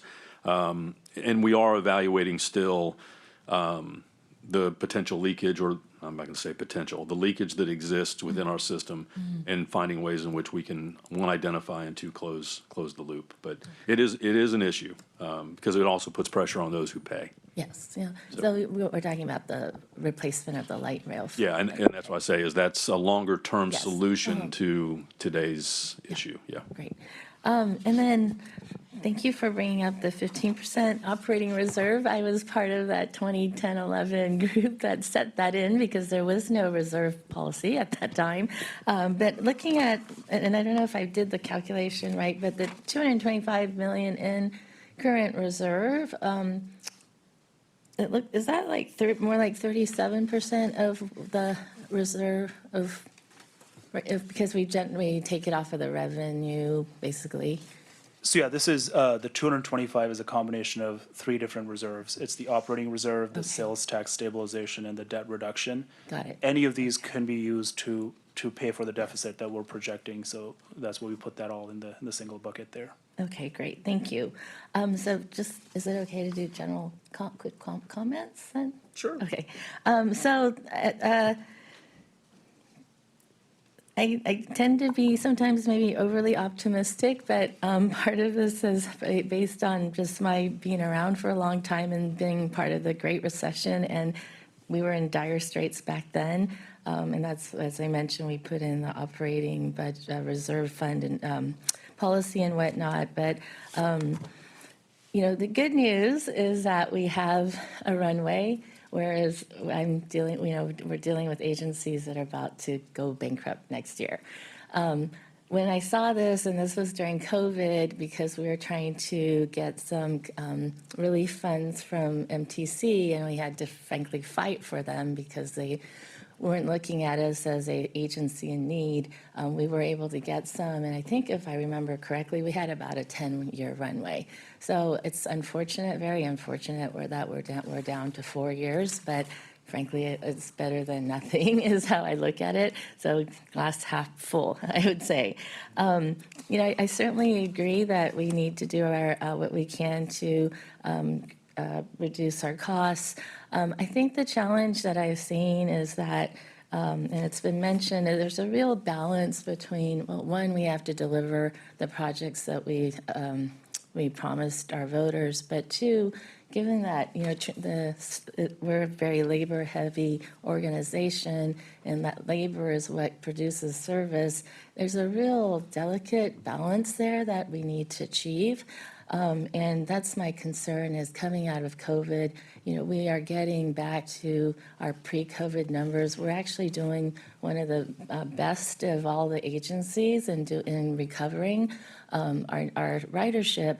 And, I've seen as when we've had to do cuts and our ridership goes down. And so that's been, that's the real issue here for me. And so my interest is how do we retain service levels to the best of our ability?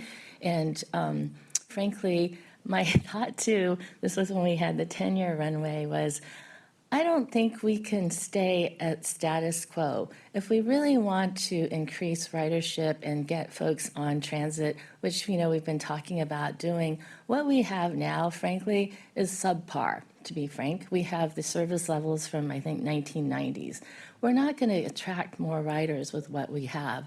And I actually had thought at one point a couple of years, or a year or two ago, that, maybe like my thought was, what if we go the other way?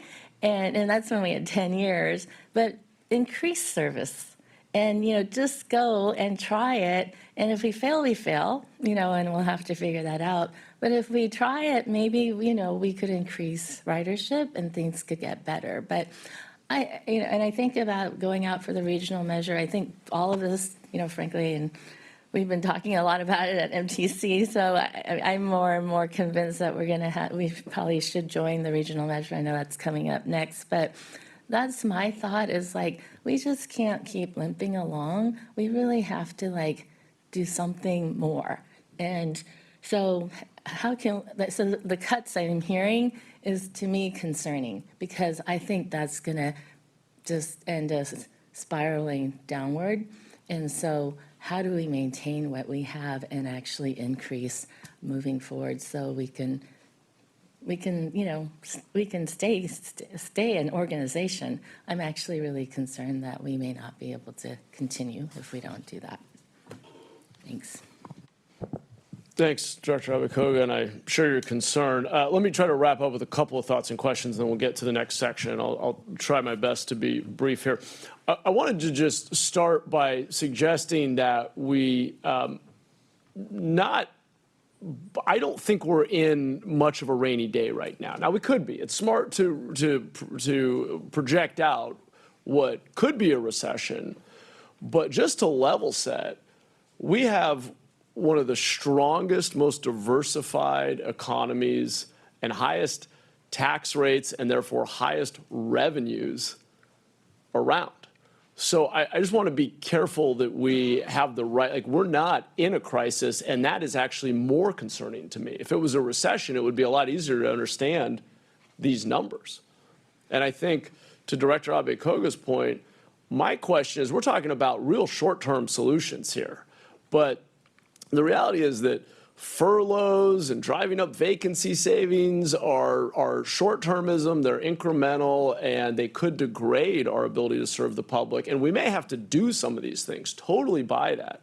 But what I'm interested in, the real question we need to spend a lot more time grappling with as a board is what are our long-term strategies for putting this agency on a sound fiscal footing And that's really my question. I don't know, I mean, maybe beyond the scope of your presentation today, Greg and team, but what's our hypothesis for how 10 years from now we're gonna build toward a much more productive, efficient, fiscally sound agency? And yes, part of it maybe we need to raise a little bit of incremental money, but let's be clear, the voters are not going to support big increases. We already are subsidizing transit in our county to the tune of hundreds and hundreds of millions of dollars and more than most places. So it's gonna, yeah, maybe we can get another quarter cent, half cent, but that's probably it. So what's the strategy? Just a small question. Yeah. So let me first say, I think, so the focus, of course, is on these 2 years and the issue of trying to solve at least this piece. Your question is absolutely spot on. I think it's the conversation that we need to have as far as continuing, again, to Director Abakoga. I do not like cutting service. I had that conversation with this board or the members of the board that were here 2 years ago. I think it is a death spiral. So I definitely don't want to see reductions in service, especially the service levels we have now. Now, the question is how we do that. And I can't say that I have the solution yet because the visionary network the planning team is going to propose or that they're going to discuss as far as the phasing requires funding. So we got to figure out where that comes from or what we have to do to develop those revenue streams to support it. It becomes then the conversation of how we actually deliver the service. I think that also becomes part of the conversation of how we most efficiently deliver the service, and in that vein, can we then improve and increase the amount of service that's being provided and how that delivery is done. I think those conversations, again, going back to one of the responses we had earlier about looking at the expenses, I think over these next 2 years because we're dealing with a biennial budget, but I think very soon we've got to start having those conversations of what's that longer term view of how we deliver the service and improve that service and increase that service without having a fiscal concern or issue for us as an agency. So I can't say that I have the exact strategy today, but I am saying I am probably in agreement with you that it is a focus that we need to have as an agency as we move into this next fiscal year so that we're ready to do it as we move forward. Okay, I appreciate that. I mean, look, I think fundamentally we have to get more productive. Yeah. And I think we have to embrace innovation. And we as a body, and some of us, myself included, are relatively new to this body, but we have gone far too long in the center of the innovation economy, not talking about technology, not really exploring automation. We need to think 10, 20 years ahead. And we absolutely need to invest in and care for our workforce. And we have to have a just transition as we embrace more technology, more innovation, artificial intelligence, and automation. But I do not see a path to this agency being fiscally viable and providing significant mobility solutions to a significant share of our community without leaning aggressively. And frankly, I think we're very late. Ironically, despite serving Silicon Valley, we are late to this game. And we need to jump all in on deeply exploring. Doesn't mean we're going to come up with an answer and radically change things. We know how slow public agencies move. It'll be another 5, 10 years probably before we actually see anything out in the field that we're doing. But we need to start now on exploring every mobility solution that is more efficient, that gets us more people moved faster and more cost effectively per labor hour, per dollar spent, period. And I think we need a much deeper dive on that avenue. And I know we've been reticent to do it, and we need to do it very transparently, very compassionately, very thoughtfully, but it's a conversation we need to have. I heard in the presentation, deficits are projected to now kick in with this strategy later. But again, just want to remind everybody, I think others said it, they're only kicking in later because we're spending down one-time reserves. That is incredibly concerning. These are stopgap measures that indicate a fundamental problem. And I'll remind folks again, we're not in a recession right now. We're actually sitting on one of the most robust economies. We may see a recession, but most regions in the world would kill for the economy and the tax revenues we have here. So we have to keep things in perspective. And then finally, let me just ask on slide 14, which I think is what you have up there, what is the projected cost of labor going out to 2035? Are you assuming 3%, 3.5% a year? What's your assumed rate of increase? It's 3%. 3%, okay. I would remind folks, again, we are settling for more than 3% per year in our agreements, which may be right, but that means we are baking in service cuts or layoffs or some painful, we're baking in a cliff down the road. If we're projecting 3%, but we're saying, well, actually, we're going to have to settle at 3.5, 4, or whatever, right? So let me clarify. Yeah. For the years 26, 27, and I'm assuming 28, we have We're baking in the current actual agreements, yeah. current agreements. But we have our most significant bargaining units still hanging out there, not with an agreement. And the reality is, you look historically, we generally end up coming in higher than 3%. I just want to remind folks, we use a 3% assumption. We often don't actually end Yeah, up. I'm with you, but that assumption carries from beyond that, is it the 3%? So that's where. Yeah, well. I got you. All right. Could be worse than what you're projecting is my point. Okay. Well, a lot more to say there, but we got to move on. Okay. Let's get to the next section. If I could do this real quick, I think ideally we would want to be done with this section by about 11 o'clock because we do have two other items that I think are critical. I think most of what you're going to see next are items that really a lot of the questions have already been raised and discussed. Not going to change what we're doing, but just as you see that, recognize that, and if there's something new or something that you want to discuss, then definitely we'll make sure we cover that. Okay, thank you.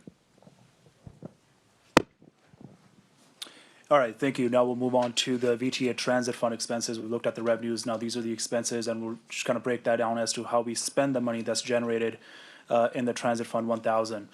Labor, again, costing 71% of the total piece of the pie, non-labor 25%, and the regional transit services at 9%. That includes our paratransit and other regional transit services that VTA provides. Here's a quick overview of the breakdown of the expenses there. Service delivery, again, this is a year over year, and the increases that you're seeing. Service delivery accounts for the labor and non-labor expenses.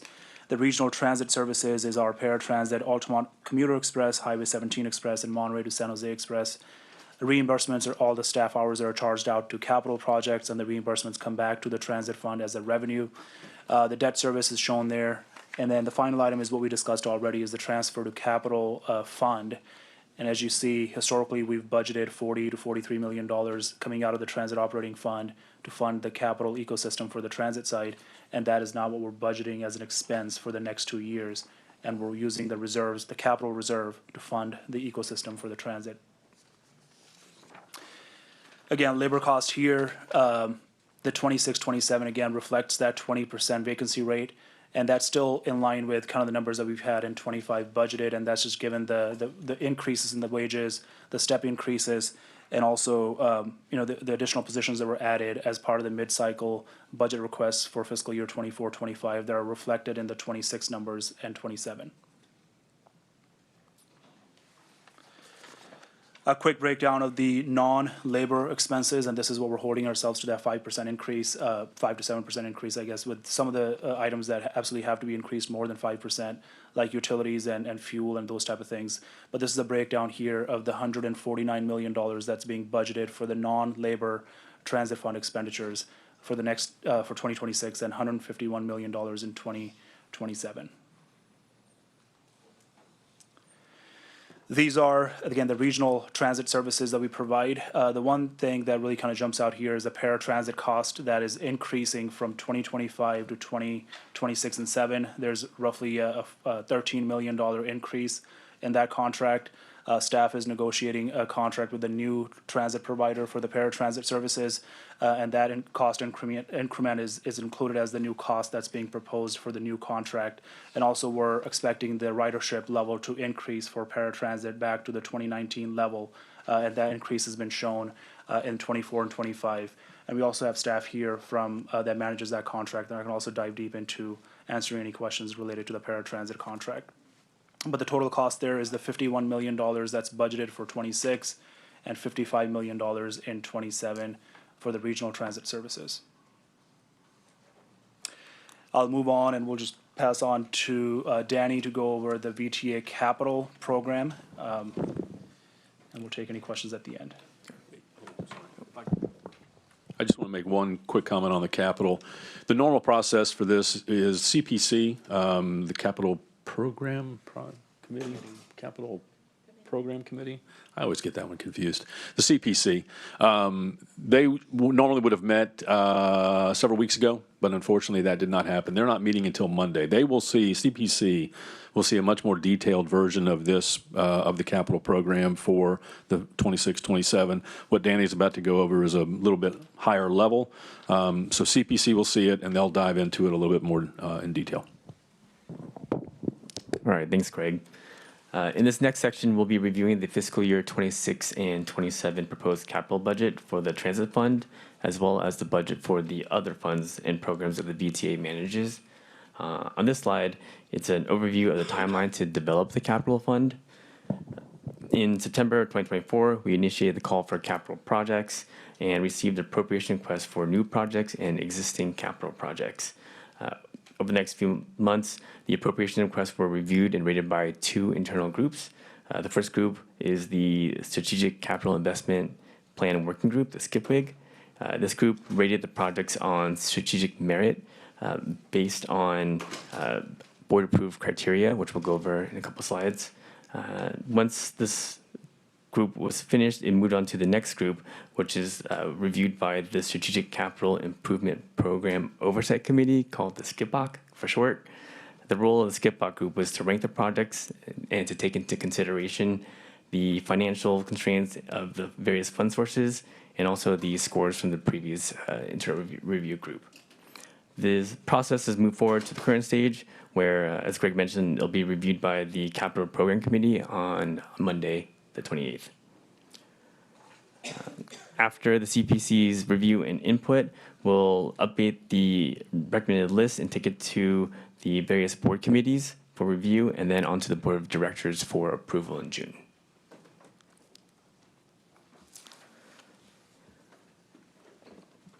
So just a overview of the capital budget program. The capital budget relies on a mix of funding sources, with each source having its own rules and limitations.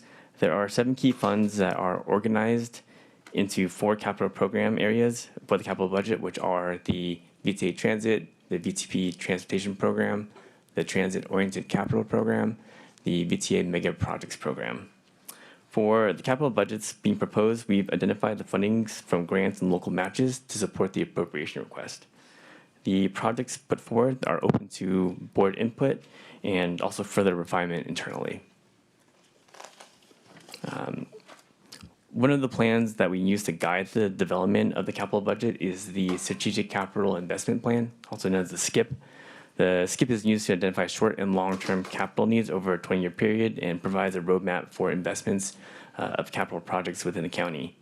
The plan represents a balance between the ongoing needs of maintaining existing assets and infrastructure of today with the goals of expanding the transit system to meet future needs of the region.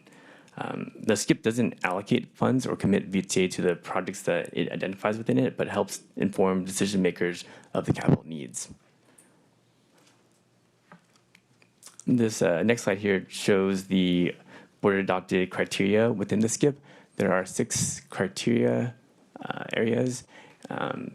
Enhances safety and security, environmental sustainability, improving cost effectiveness, maintaining transportation systems, increasing mobility and ridership, and improving transportation systems. Next, we're just going to focus on the Transit Capital Fund program. This is an overview of the capital appropriation request and the recommendations in the Transit Fund program. For the current cycle, there were 127 projects that were requested for a total appropriation of $685 million, of which $342 million were from the local transit funds. Through the review process, the list was prioritized to focus on 32 projects being recommended for a total appropriation of $240,833,000. Of this amount, the VTA local portion is $61 million.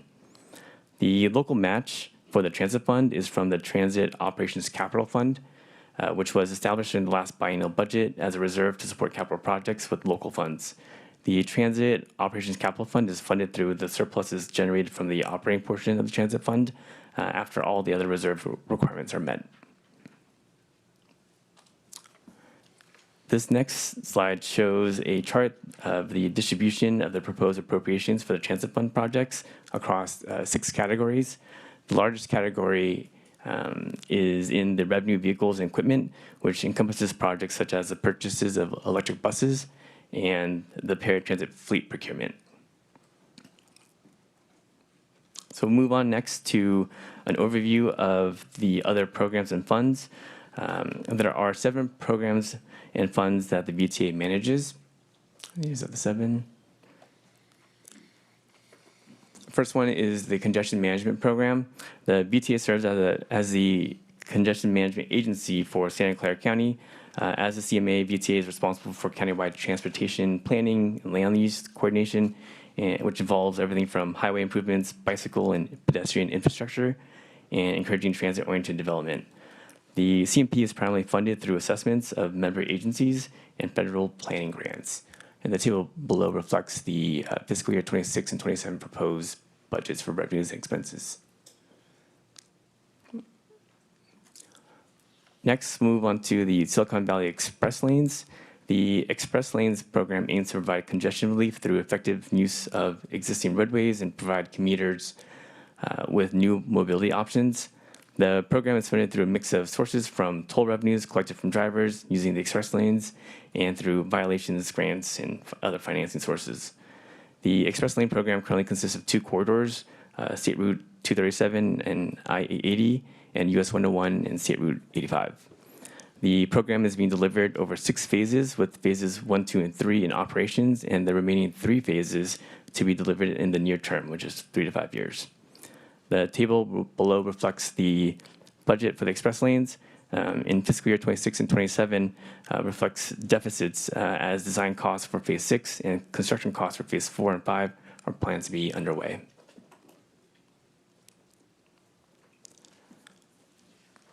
This next slide is the Transit-Oriented Communities Program. This program oversees the development projects on VTA-owned sites that are aimed at increasing transit ridership, catalyzing private transit-oriented development on sites around VTA transit centers, and generating long-term revenues. Funding comes from the anticipated lease revenues that these developments will generate. The operating budget of the TOC program includes appropriations for program-wide planning and analysis, which includes support for TOC work with local jurisdictions. The capital component of the TOC captures costs for site analysis, entitlement processing, and project agreements for TOD sites.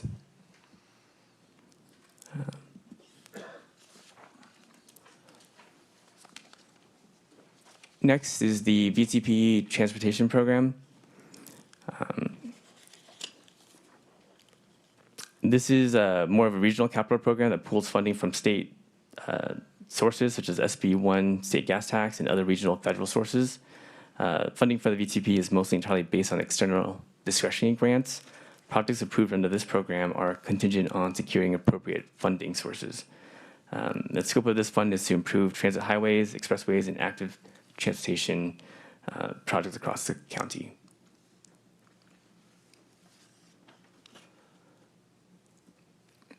Next is the 2000 Measure A Transit Fund program. This is the voter-approved half-cent sales tax that's dedicated to transit improvement across the county.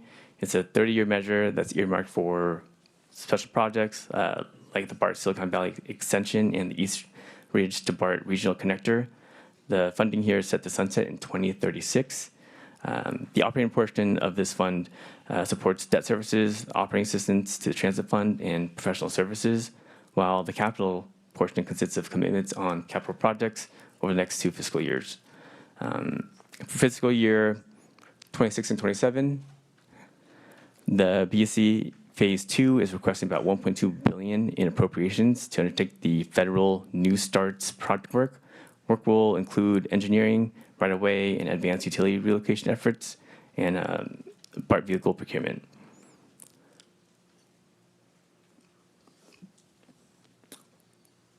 Next fund is the 2008 Measure B BART Operating Sales Tax Program. This is a 1/8% sales tax with a 30-year lifespan that expires in 2039. The purpose of this fund is to support the operating maintenance of the VTA BART Silicon Valley services within Santa Clara County.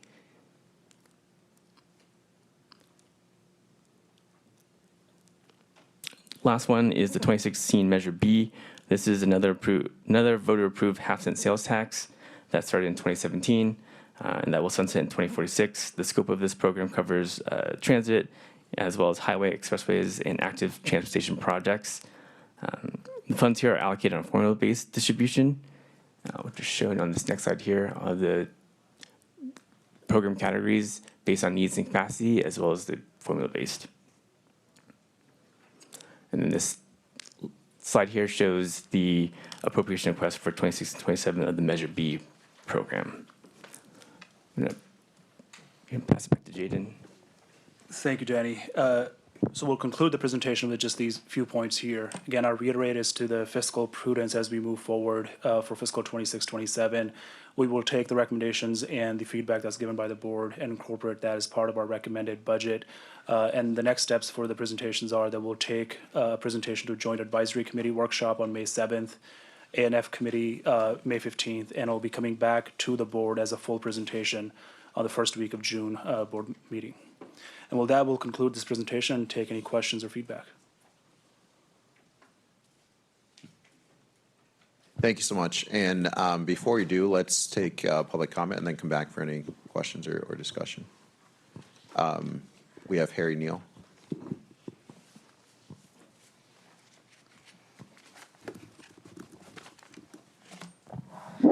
Oh my.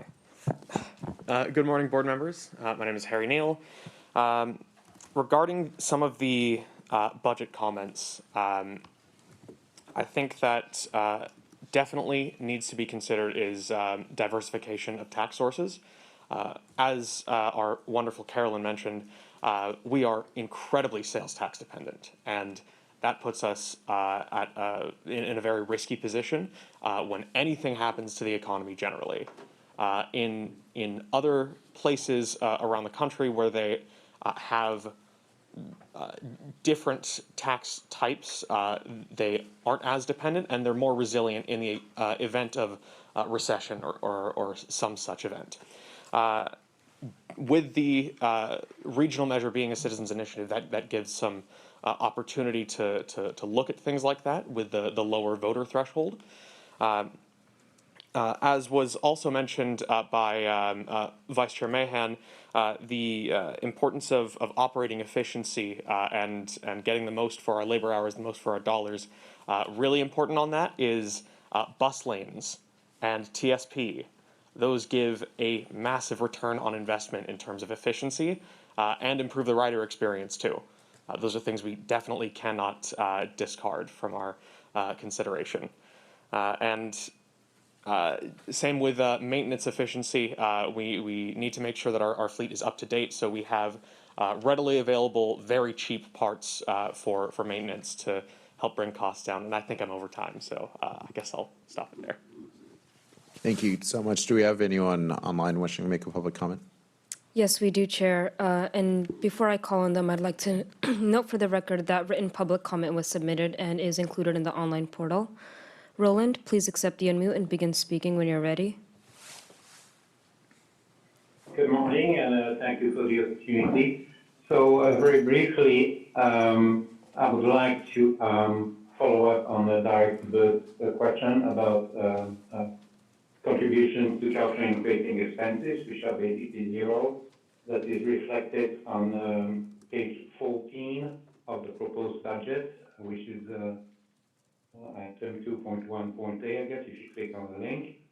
But then I'd like to fast forward to page 84, which is the actual ballot language as approved by the taxpayers of Santa Clara County for 2000 Measure A back in 2000, which clearly indicates that there is a serious conflict that hopefully will lead to a robust discussion, followed by hopefully a positive outcome during the next item. Thank you. Jordan Maldo, please accept the unmute and begin speaking when you're ready. Thank you. Jordan Moldau, City of San Jose. I also want to comment on diversification of revenue. I think that's important to look for in future years. San Jose recently had a parks funding study session, and one of the big takeaways from that I found was that the cities that have the best parks funding programs have diversification of sources. So definitely when looking at future sources of revenue, please don't just look at sales tax again. We really need to look at other sources, ideally progressive funding sources, but any kind of diversification is going to be extremely important. Furthermore, please look into the surcharge on stadium events so that people can get transit and we can get funding from that. I also know that in San Francisco, there is, I think, a private agreement between the Chase Center and SFMTA where they don't have a tax, but they do get free transit rides, and I assume there's some private funding agreement. Thank you. And there are no more hands raised, Chair. Okay, thank you. We'll close public comment, and now we'll come back to the board for questions or discussion. More board members wishing to speak? Anyone online? Great. Thank you very much for that lengthy but very important presentation. Really appreciate all the work spent on this. With that, that'll wrap us up and take us to our next item, which is 2.2. This will be on Caltrain governance and cost allocation. And Greg, you can sit up there, and we'll hear from you and Carolyn Gonat.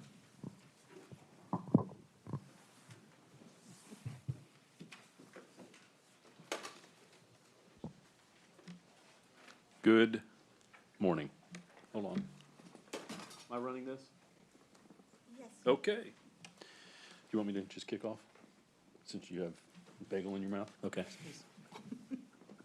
All right, so today, the gist of this conversation is really to talk about, and it's framed as Caltrain governance, but it's really to discuss, as some people would refer to it today, the term of the fair share allocation of costs as it relates to the member agencies, us being one of them with Caltrain.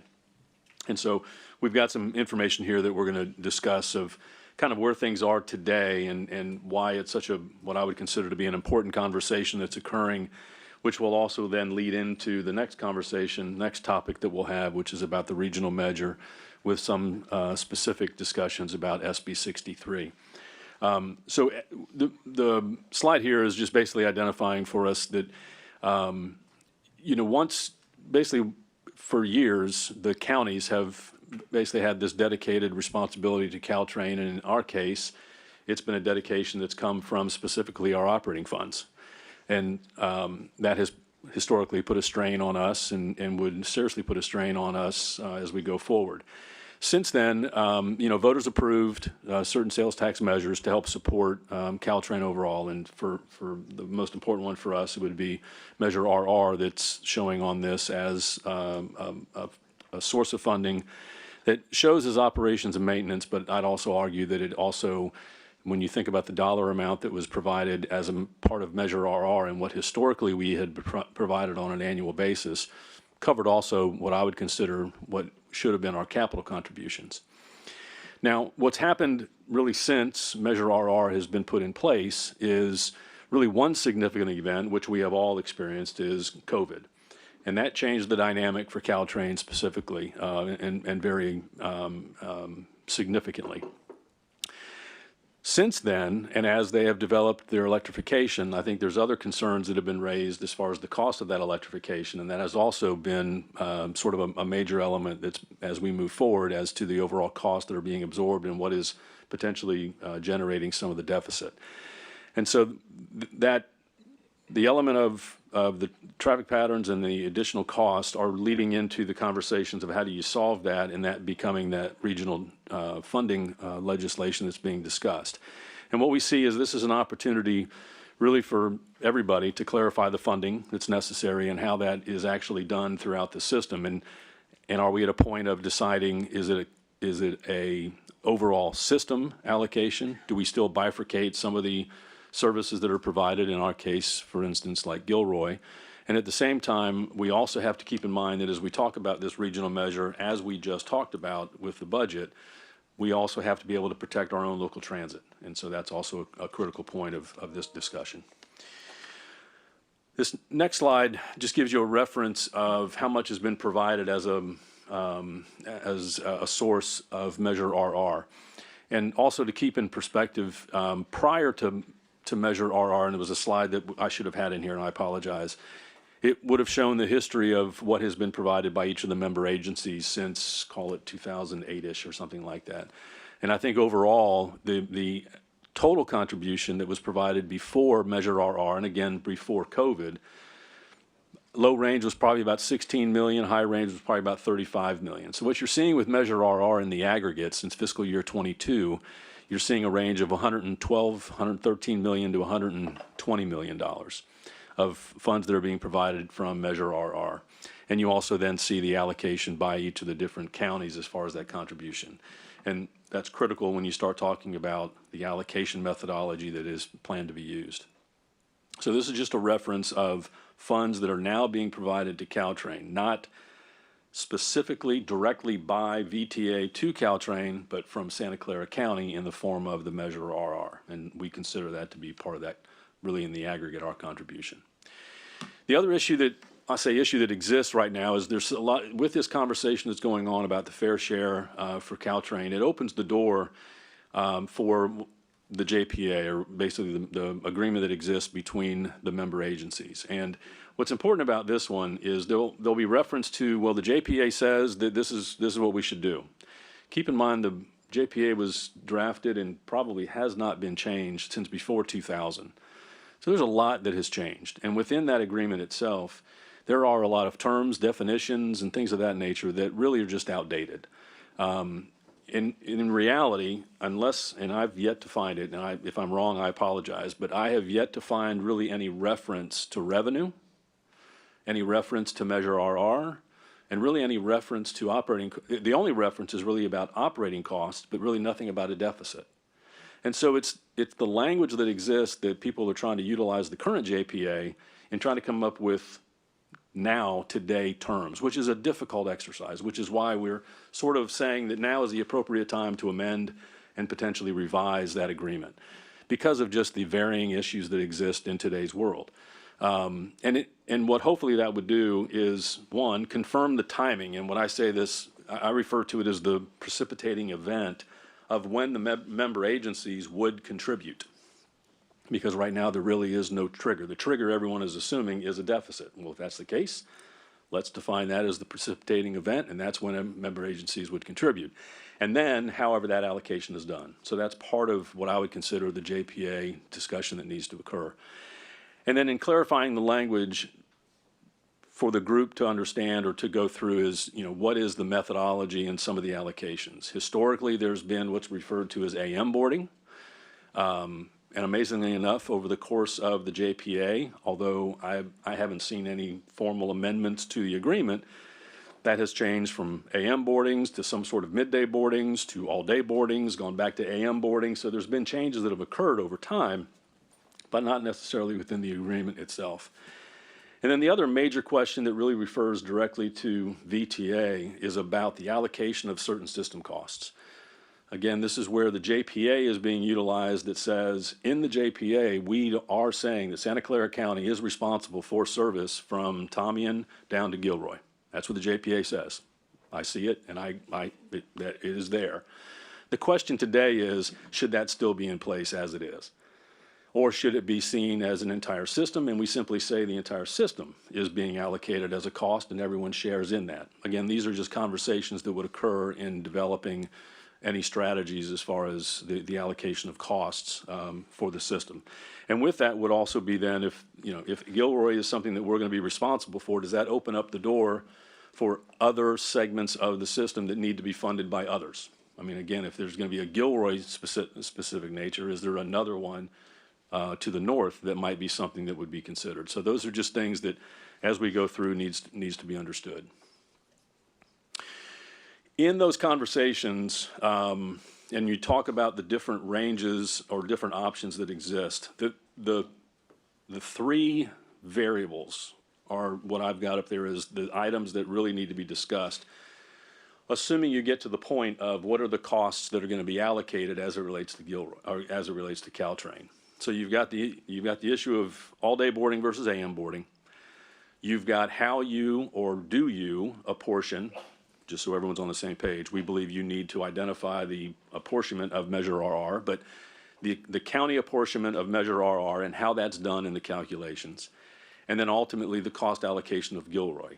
Those are the three primary variables that create probably 8 or 9 different, I'd call them permutations of allocations of costs.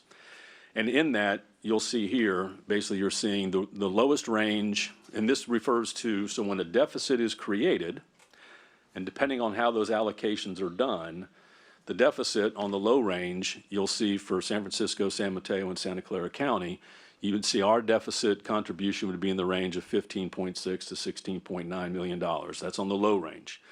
On the very high range, you would see us showing almost 45 to 46.3 million dollars. That one, just so there's a reference here, that's assuming that Measure RR is not distributed based on the county proportional receipt. So that's where you have this low range versus high range. I think the one thing to keep in mind as we go through this is even though in the one scenario in the low range, it looks as though we are contributing less than others, in the aggregate, we will always be contributing more to Caltrain total.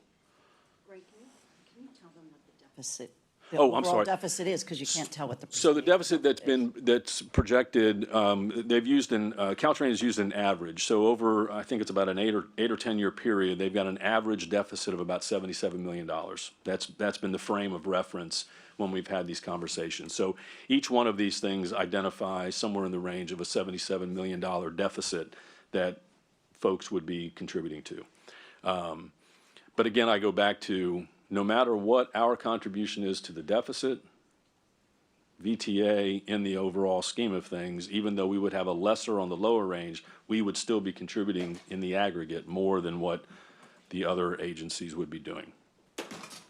And, okay, I'm going to just clear, can you go back before you hit on the Caltrain? I just want to clarify a couple of things. The all-day versus AM boardings, it's not a big change for VTA. We're roughly 42%, 40 to 42%, is that correct? So it doesn't change for us. The issue is it changes for San Francisco and San Mateo, and it flops.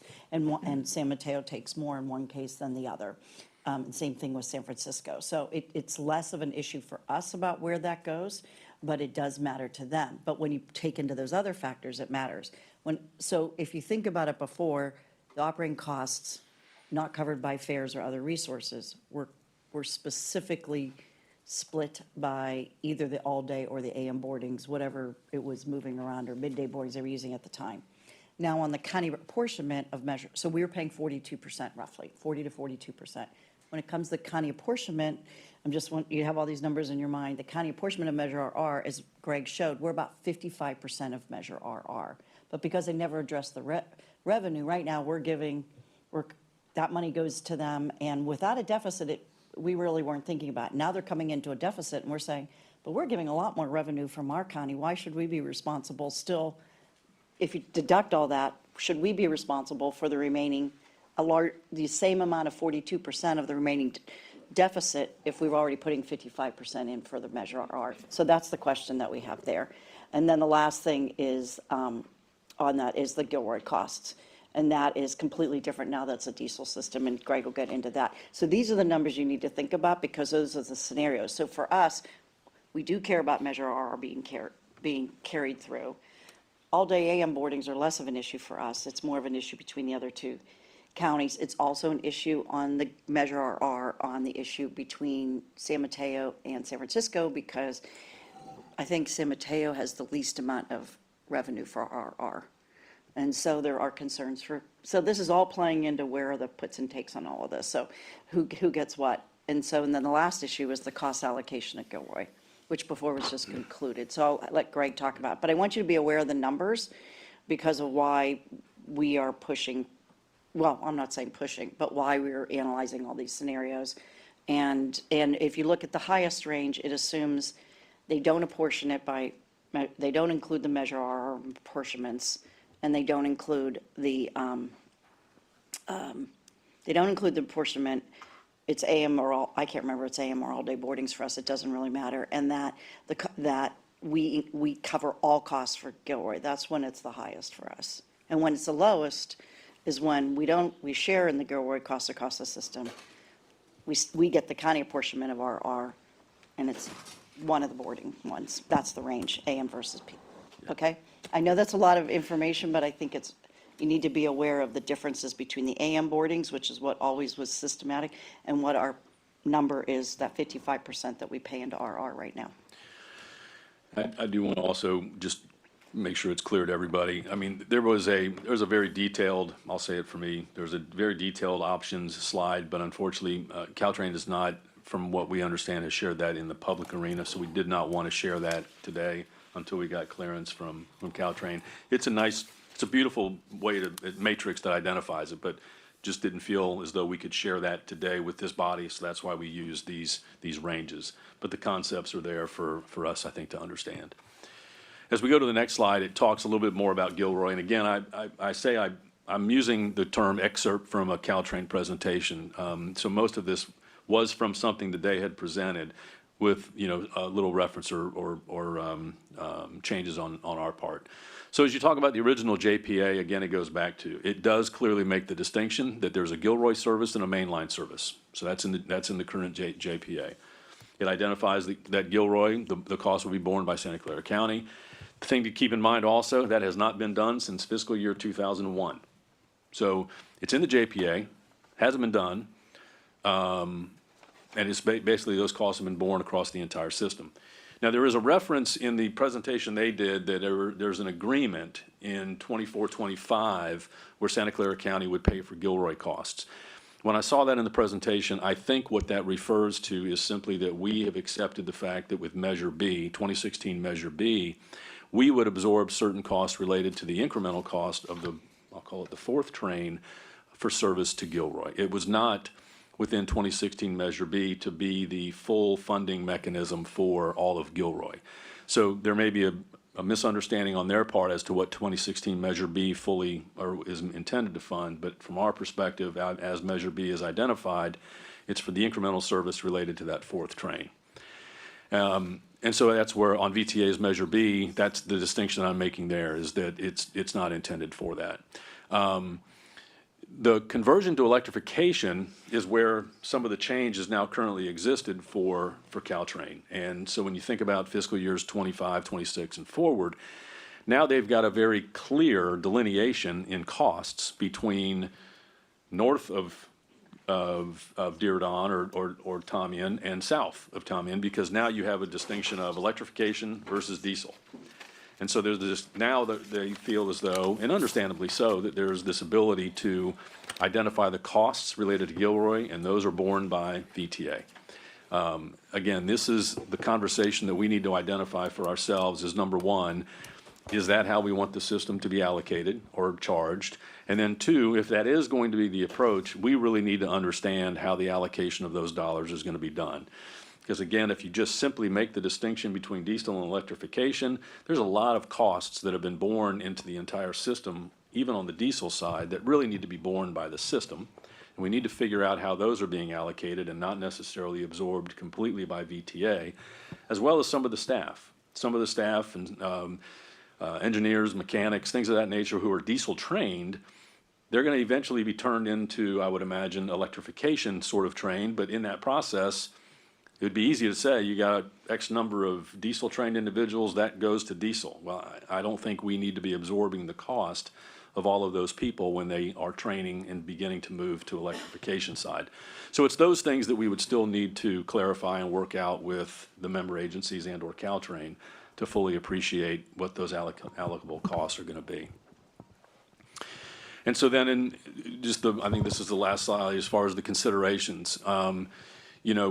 The real question is, we continue to, is the desire to continue to support, through dedicated sales taxes for Caltrain operations.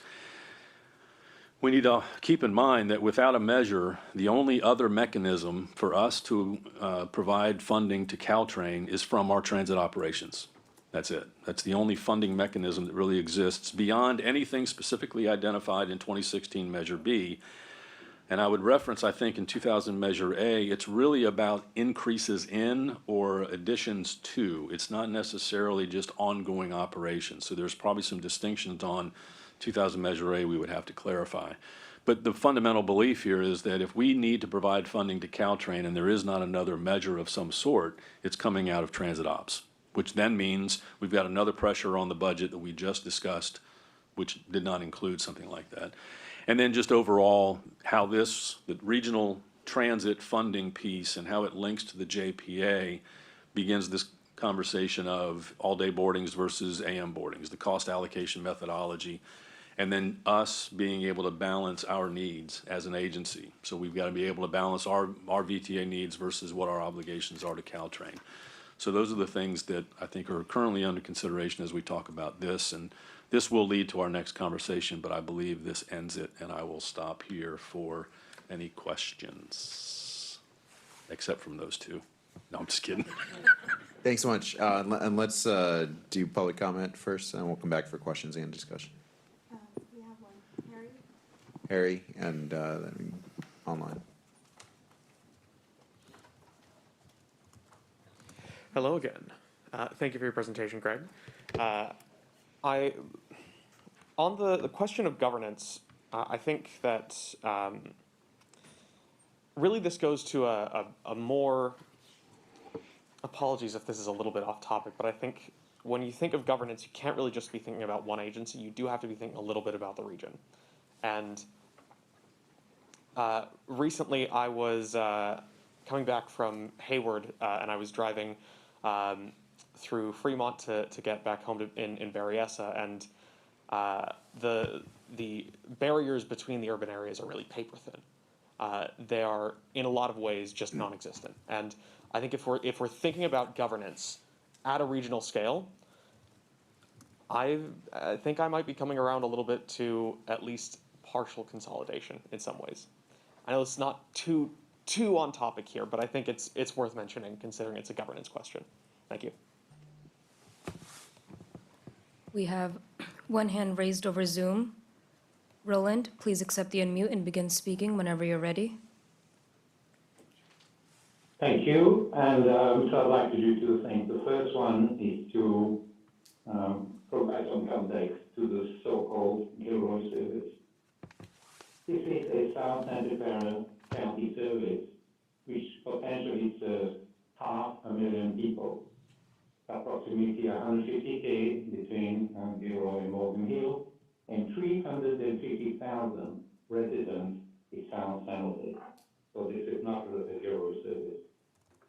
The only thing I'd like to do is take this agreement with the DJPA out of the Caltrain JP out of the picture and refocus back on the agreements we were supposed to make with the taxpayers of Santa Clara County back in 2000 and provide, let's say, for instance, double tracking to Gilroy, which was fully funded back in 2013 to be defunded so that we could have three tracks at Mountain View for Super Bowl 50. Thank you. And there are no more hands raised. Thanks so much. We'll close public comment and come back, and I'll just go down the line and start from this end if there are any questions or comments folks like to speak. Go ahead, Director Sell. So on slide 3, if you could bring that up, it shows that there's 3 agencies, and Santa Clara VTA, Santa Clara contributes, the Santa Clara taxpayers contribute over the slide with the 3 agencies. This slide. So that slide shows that the contributions from Santa Clara County is 54 to 55% contribution, but there's 3 counties. Like, yes, is that a good deal for Santa Clara? Like, I would say it becomes, well, it's a good deal. I think it becomes a good deal when you also then tie any sort of allocable costs that are absorbed by VTA to this same number. So to what Carolyn was saying before, there has not been consideration to this revenue stream in how discussions had occurred as to how we allocate any deficits. So what was happening is the deficits were simply being allocated based on ridership. we have the highest ridership number as a percentage in that 42-44% range. So all that was happening was you would get to just a total deficit, and then you're going to allocate the deficit based on ridership, which means Santa Clara County is providing 55% of Measure RR dollars to Caltrain. And then on top of that is being charged for this 42% ridership number of just relating to the deficit without giving consideration for how much revenue is coming in. So our position, and I do believe it's being recognized in these conversations that are occurring, is that the RR needs to be apportioned based on the county participation. So before you get to the discussion of how you split the deficit, you're at least giving that benefit for those dollars. Yeah, so I would support that. Yeah. And anything to make it more fair and just, and going forward in future measures too. Understood. Yep. Thank you. Thanks so much. Director Kamei. I just have a clarifying question on the trains that go down to Gilroy. They're only diesel trains? Like none of the electric trains go? So people who are coming from north of San Jose get off the train, and then they have to get on another train and go all the way down using a diesel train? Affirmative. Wow. You know, As it exists today, yes. I guess I'm surprised. I haven't lived in South County for a very long time. I used to take Caltrain all the way down, even get off at the San Martin station or the Morgan Hill Tenant Station. And, I mean, with all of the advances and, it's a beautiful electric train, I'm thinking that everybody ought to benefit from it, right? And when you think about vehicle miles traveled, that's a lot of miles trying to bring people up without getting into their vehicles. So I guess maybe I shouldn't be surprised, but I am surprised. And, I know that it says here, isolates Gilroy diesel costs. I think that, anything south of Dearborn Station is South County. So I think that, people in Morgan Hill use it, people in San Martin, I hope use it still. And I think that, in terms of thinking about, how to get people out of their cars, I'm just, I guess, I don't know, I'm surprised. I'm really surprised. Let me address a little bit on the Gilroy side, and I know Member Burt, Director Burt could also discuss this because he sits on Caltrain. But the original, the right-of-way that the Caltrain corridor sits on, the electrified portion, was bought by actually Samtrans, and then then there's this whole agreement about whether it's paid back or not. And then over time, each of the agencies have paid towards that right-of-way. The portion south of Tamian, so Tamian right now is the end of the electrified system, so we would be paying south for all the stops in South San Jose, San Martin, Morgan Hill, and Gilroy. That is owned by Union Pacific, and VTA has bought slots along there to allow the trains to, actual slots to be able to operate. That's how that operates. So it is a very distinctive service in the way it runs. The distinction there is there's been a sense, one is that high-speed rail came along, it would be double-tracked, and you'd have it electrified that way. When that comes, that's anybody's guess. And then the other question is that right now, Union Pacific does not want to travel under electrified lines. So we are looking, or Caltrain's looking at a battery electric train that would go down there, but that would also be a different kind of system. And all I'm saying, as part of our issue, is if we have to pay for Gilroy, we need to be part of that decision-making. Yeah. Because really, at that point, we're just sort of, Caltrain is the contractor running that service because we're paying for it. So we need to be more engaged in that decision-making process, and I'm hoping the Caltrain members agree with that, because that's really important to me, to have that more, a little bit of those decision-making processes versus being told later, so. Wow, okay. I'm sorry that I didn't know that, but, I just thought in this day and age, it's really a shame. It really is, that we're still with diesel. But, that is what it is, and perhaps dealing with some of the barriers that get us to, wanting to do electrification, we have to see if it's something that we could do. Okay, thank you. Thank you. Other comments or questions? Yes, Director Burke. Well, first, to help clarify on that, the electrification of Caltrain was always to San Jose, essentially, Tamian. And you can't run electric trains without electrification. Right, It's right. always been that. It's been. Well, I in- wasn't here, so I Oh, didn't no, know in the that, and I county, thought, the whole, wow. every discussion of Caltrain electrification has been about that for a very long time.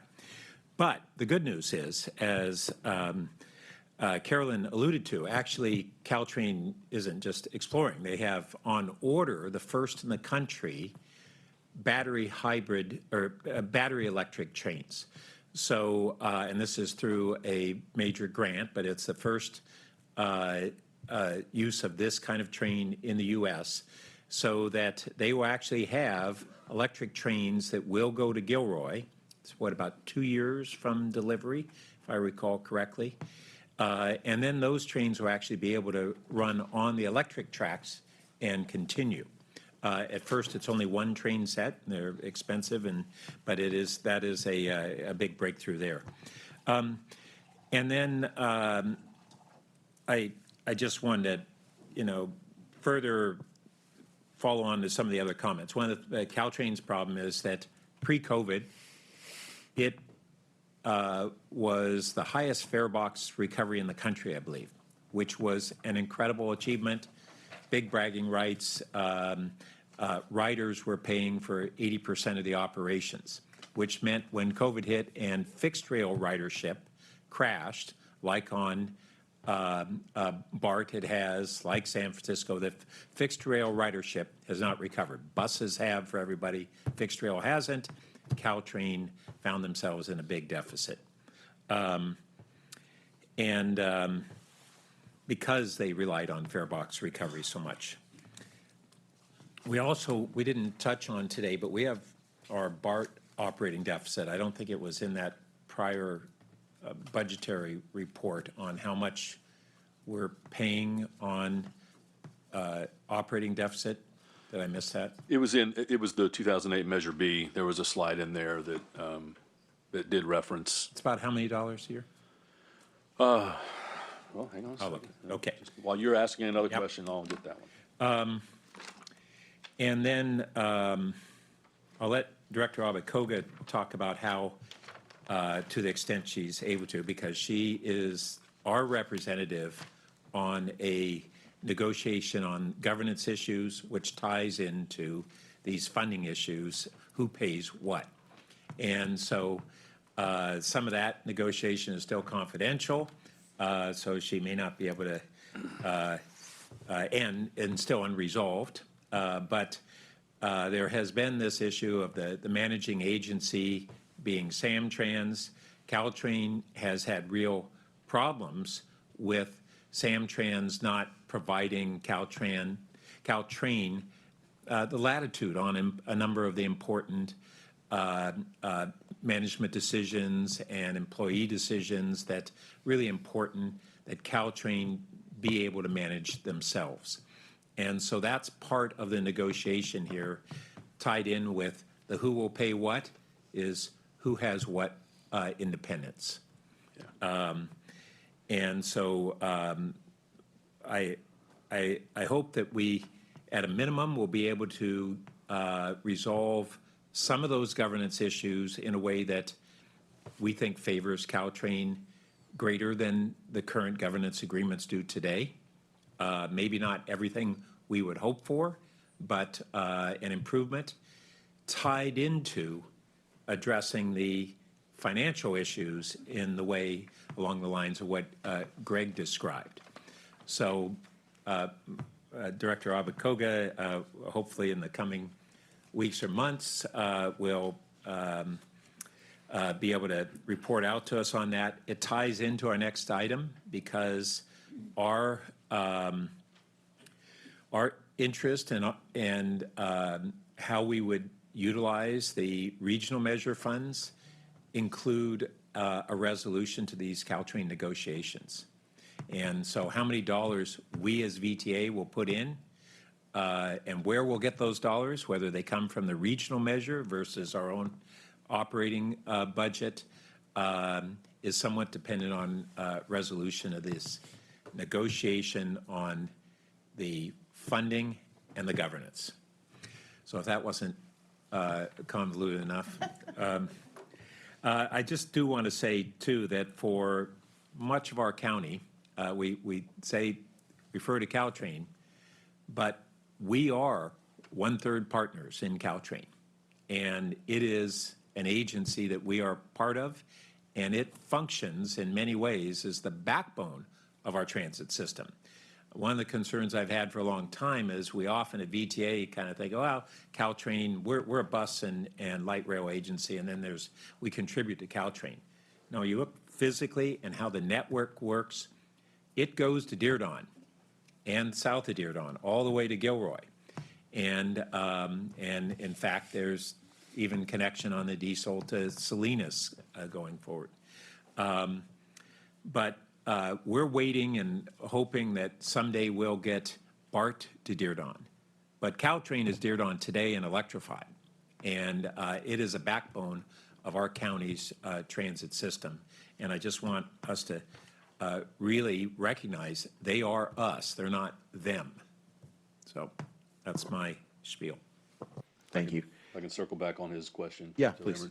So as it relates to BART, so the distinction I do want to make sure is understood. So with the BART, the question that Director Byrd asked is the deficit that's being created in that particular area. So there's an operations as well as core capital contributions that we make to BART for the operation of right now BART Phase 1, but then ultimately it would be BART Phase 2. So we're projecting $40-ish million deficit in 26 and about a $90 million deficit in 27. Again, those are functions of operations as well as core capital contributions that are there. Those are also absorbed and taken care of by a separate measure. So the distinction for me on this, although that measure won't last forever, that has a distinct purpose of funding that O&M need, whereas on the Caltrain side, we don't necessarily have that same sort of measure in place. The measure RR is there from a county perspective. It's not what our piece would be as a contribution directly. So that's the distinction. So there is the 2008 Measure B that helps support O&M. On our side, again, anything that we have to contribute to Caltrain is coming straight out of our coffers. So just for that clarity, thank you. Perfect. Any other comments or questions on this side? And then if not, I do want to circle back just to whether our other Caltrain members or anyone else just has some additional input. Yes, Director Abacoga. Thank you, Chair, and thank you for the presentation. And I don't want to complicate things anymore, but actually, I think Director Burt explained quite a bit and quite clearly that there are many moving parts to this, and there's another piece that we're still working out in an ad hoc governance committee that I'm a part of, and so we're not able to discuss it at this time. But I would just say that I think the relevant pieces have been mentioned. It's whether we do the AM boardings or the all-day boardings. There's not much difference. I think and I've heard it clearly here, that we should have the sales tax measure included, or our contribution through sales tax, our sales tax included in our fair share, as we're defining it. And then the Gilroy piece,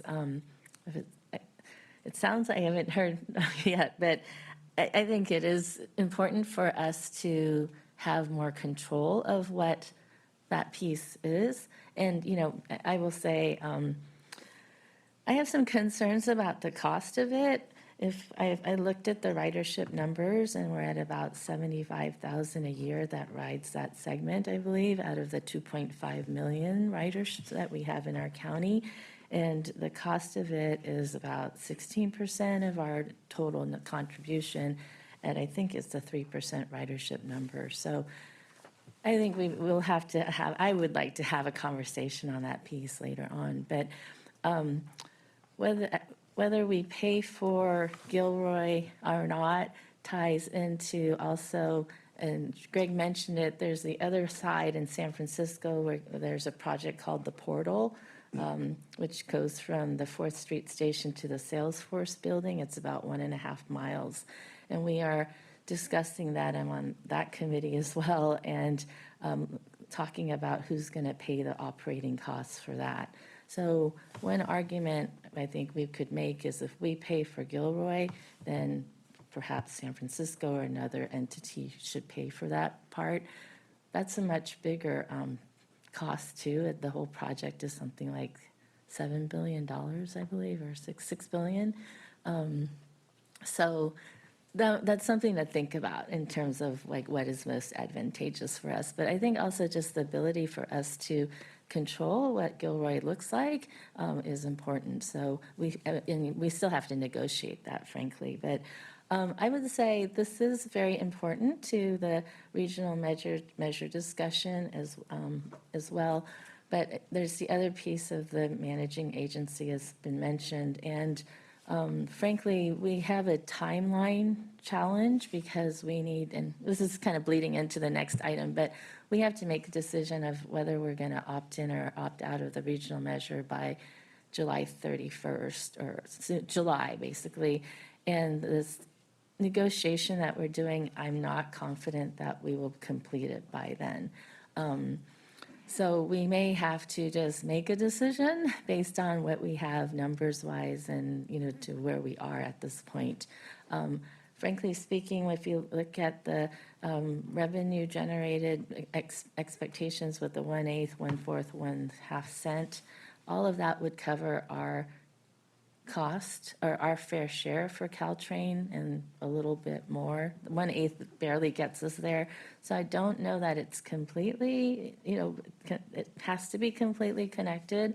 And given the time issue, I would just put that out there that we might want to, need to decide what we're going to do with the regional measure before everything gets resolved. And I will say, I don't know that everything's going to get resolved on the other side of the managing agency side, but we're doing our best to make some progress. So more to come on that. I believe the timeline is next Thursday. We have our Caltrain meeting. I believe we will have this conversation there.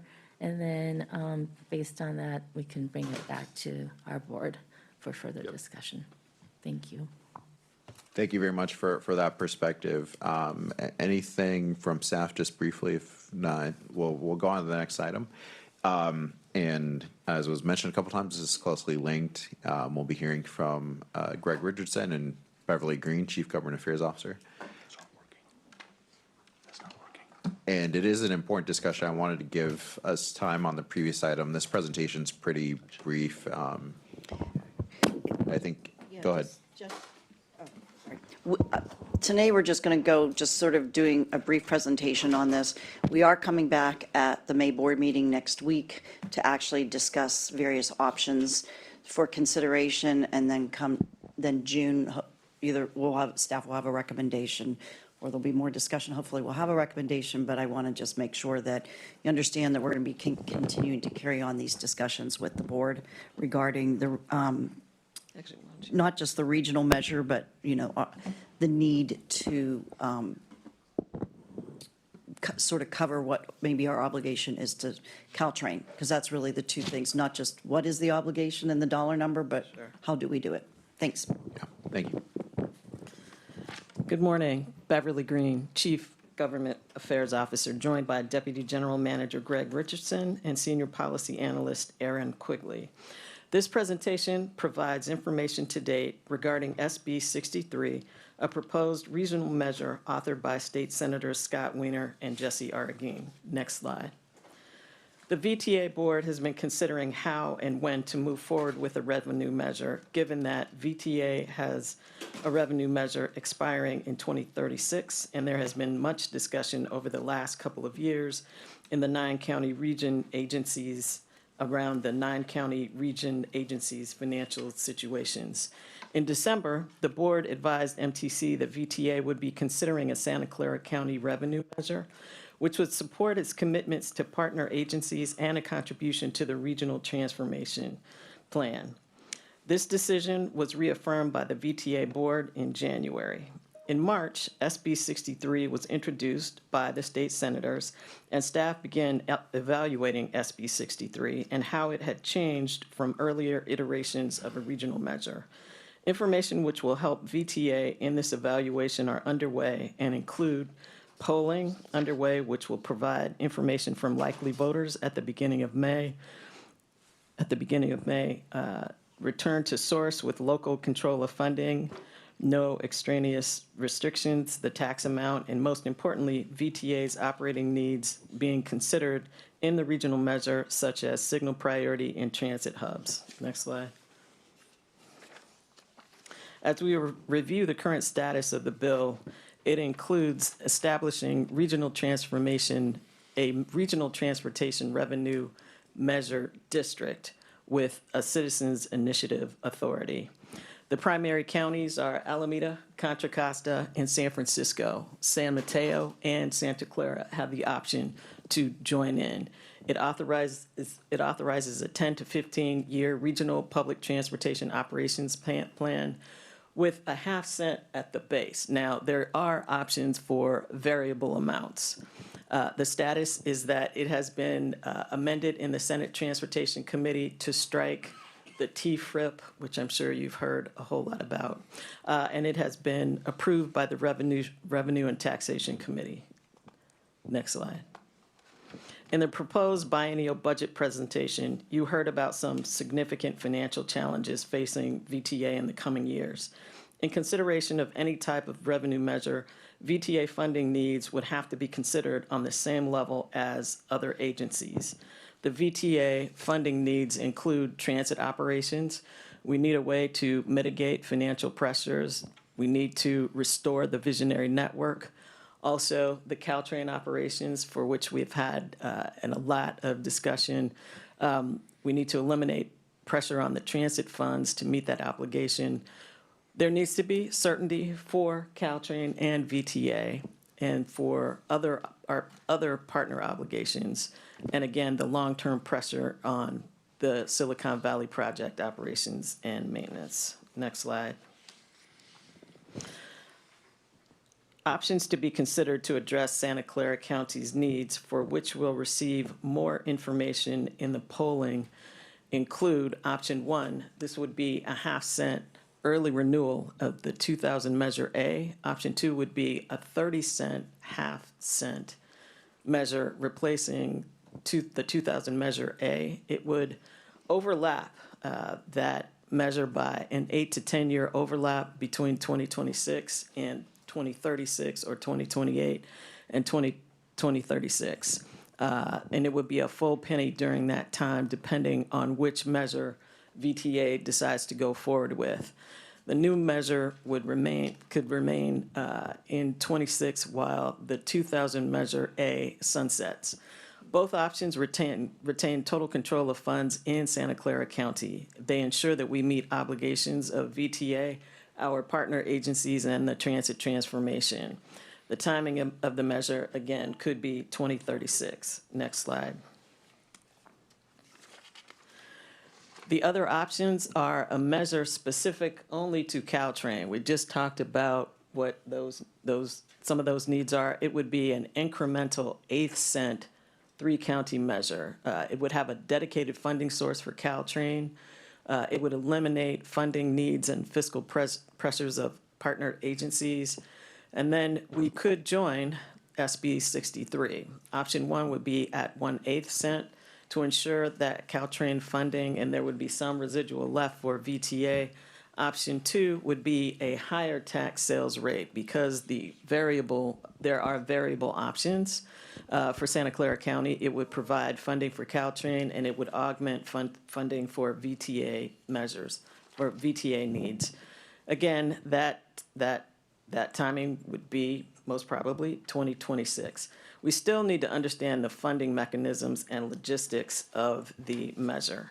Next slide. Know that VTA staff is in close contact with legislative and regional staff as the regional SB 63 measures milestones progress. And you can see that we expect to have polling at the board meeting on May 1st. It will be very top line. And we would hope that there would be a potential board action sometime in June, during which there are 2 board meetings. In terms of the legislative deadlines, the legislative staff that is working on this, they would prefer that we indicate whether we are going to opt in and how we are going to opt in. As was discussed, we do have to confirm inclusion in the legislation by July 31st. September 12th, the final bill will be sent to the governor, and October 12th is the last day for the governor to sign or veto bills. Whichever option Santa Clara County chooses, VTA has funding needs that need to be addressed beyond partner contributions. And with that, are there any comments or questions? I'm going to make one comment on the considerations, and this is something that unfortunately Beverly didn't hear because we had a conversation this morning with Carolyn. If we go back to the considerations on the slide 6, I think it is. One thing to keep in mind, oh, that says 23. So it's the one the VTA joins SBC, yeah, that one. The one thing to keep in mind is there is the option, the possibility that we could join SB 63 at the 1/8. And again, the conversations we've had here, we all have had this discussion of, is an eighth enough if you join SB 63 because of other issues and other opportunities that exist within VTA. But the option does potentially open itself up to where you can still do SB 63 at the 8th, and then we do our own measure outside of 2026, maybe in 2028, 2030, whatever the timing is, and we do our own half cent at that point. So you're not necessarily tying the half cent to SB 63. You're solving the shorter term need as it relates to Caltrain with SB 63, but you're leaving open the door for us to do our own measure beyond 2026 to serve our overall needs. So that's all. That was not shown on this as an option, but it's almost like a hybrid of an option that could exist from things that we've just discussed. Yeah, and one of the things I want to make sure of is it would be difficult for us to go for a measure before 2028. So the 2026, if you agree, at this time frame, to try to get a measure together and do a good job in understanding what should be in a measure, whether it's an extension of our measure that expires in 2036 or a new measure, it would be difficult to actually understand what would need to be in that measure. And the other is the polling there right now to be able to go in 2026, and do we risk that? And because it's a heavy lift to do a campaign in a county. Do we do the 1/8 cent sales tax? That's another. The other thing that has, but we could do 1/8 and then come back in 2028, 2030, like I said, and extend the existing sales tax or provide a new one. The other thing that I want to mention is that, and I'm not sure if it was on the slide, there's a potential for the regional measure to be a citizens initiative. Can you go back to that one? And so that is always a little bit of a concern, because a citizens initiative other things could be added in, it could be changed, so it's one of the things that we would want to make sure that we're comfortable and will it pass muster in terms of a citizen initiative. So those are all things that we're considering. But the 1/8, what we plan on doing, what I'd like to hear today, our team would like to hear, is we're coming back next week to talk about the pros and cons of each of them and to actually understand what things you would also want us to take a look at in that analysis. So I appreciate it. Thanks. Thanks so much. Let's do public comment if we have any in person or online. Go ahead, Harry Neal. Hello once again. Thank you for your presentation, Beverly. I want to mention on this item regarding SB 63, something that we cannot discard is, given the state of what is happening at the federal level, there's a lot of more progressive sentiment that we can potentially exploit for the good of everybody here in terms of transit service. Realistically, I think 2026 is going to be an unbelievable year for more progressive things generally. nationwide. I think a lot of Democrats are going to sleepwalk into victory because of how unpopular things are.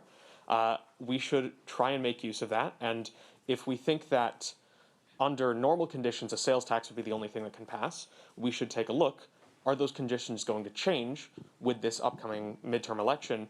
Can we pass a more progressive measure to get more revenue? Thank you. And we have a couple of hands raised over Zoom. We'll begin with Roland, followed by Adina. Roland, please accept the unmute and begin speaking when you're ready. Thank you. So I want to briefly talk about citizens initiatives. I haven't seen the polling, but I want to preempt the polling. But realistically, trying to pass anything in Santa Clara County based on past performance without a citizens initiative, it's fairly unlikely to be successful. Looking at it from another angle, if you go to a multi-county citizens initiative, you're much more likely to be successful rather than trying to do a citizens initiative just in Santa Clara County. Thank you. Thank you. We'll begin with Adina, followed by Jordan. Adina, please accept the unmute and begin speaking when you're ready. Yes, Adina Levin with Friends of Caltrain and Seamless Bay Area. And glad to see that with any of the choices that VTA is carefully weighing, including the important upcoming polling information, that they all include contribution to the regional services serving the county depends upon, BART and Caltrain, and contribution to the transit transformation that includes the transit priority that makes buses and light rail faster and more reliable and more cost effective. The integrated fares like the upcoming free transfers and support for the Bay Pass that San Jose State students are eagerly working on to reauthorize, just as the UC Berkeley students have, and the coordinated schedules, which are helping to increase ridership by making it easier to transfer between the VTA local service and the BART and the Caltrain. So thank you very much for supporting these things and for working on figuring out the best way how to address these needs to maintain and improve the service. Thanks. Jordan, please accept the unmute and begin speaking when you're ready. Thank you. Jordan Moldow, City of San Jose. Someone mentioned the difficulty of doing a campaign to win enough voters. I think one advantage of SB 63 is it would be a coordinated campaign with multiple agencies, so it would be a lot easier to get the word out and make sure everyone knows about it compared to doing our own measure. Again, as mentioned before, I think we need more distinct kinds of revenue sources rather than just sales tax. So if you can work with the SB 63 authors and other agencies to look at alternative sources besides sales tax, or a measure that is sales tax plus a progressive funding source, I think that'll be a lot better than just continuing to put all of our eggs in the sales tax basket. Thank you very much. And there are no more hands raised, Chair. Thank you so much. We'll go back to the board for any questions or comments. Sure, we'll start on this end. Director McAllister. Just quick question for Carolyn. You said you couldn't expect a board-generated sales tax until 28. Why that year? Well, I'm not sure it'll be 2028. 2026, I think one of the discussions is we would need to know in about a year from now what we would want to be putting forward in an expenditure plan. We could do that, but to do a 2026 measure, like a regional measure, something, we would need to know probably sooner if it was a citizens initiative or something like that, like where does the board want to go? Actually, the citizens would actually get to decide some of that, but how the money would come back to us. I just think that we would want to have some time for, if it's a 30-year measure, have some time for the board. It could go 2027, it could go some other time, but I'm just saying, I think the 2026 timeframe will be tight for us to be able to do that. And let me just add to that, in order to educate the public, which is what we're talking about, I think that's probably at least a 24-month process. Great. Any other, Director Burt, and then so. Yeah, thanks. So first, one of the things that has changed for us is that our previous measures were all led by the Silicon Valley Leadership Group. They were not citizen initiatives, and they passed 2/3, which was pretty remarkable. But those were very strong campaigns. And the leadership group is no longer in that business, unfortunately. And as you've probably seen in the press, they're looking at merging with the Bay Area Council. Interestingly, it's the Bay Area Council who reportedly is interested in doing the citizens initiative for the regional measure. So our ability to pass a local measure would be enhanced if it's a citizens initiative, but we don't have that group to lead that charge like we have in the past. So that's something to just bear in mind. Second, I really question why we would, if we opted into the regional measure, why we would only want to go with the 1/8 cent tax level. If they can pass a measure through a citizen initiative and wage a successful campaign, and they've already done polling on this, then I'd be much more interested in a 1/4 or even a 1/2 cent.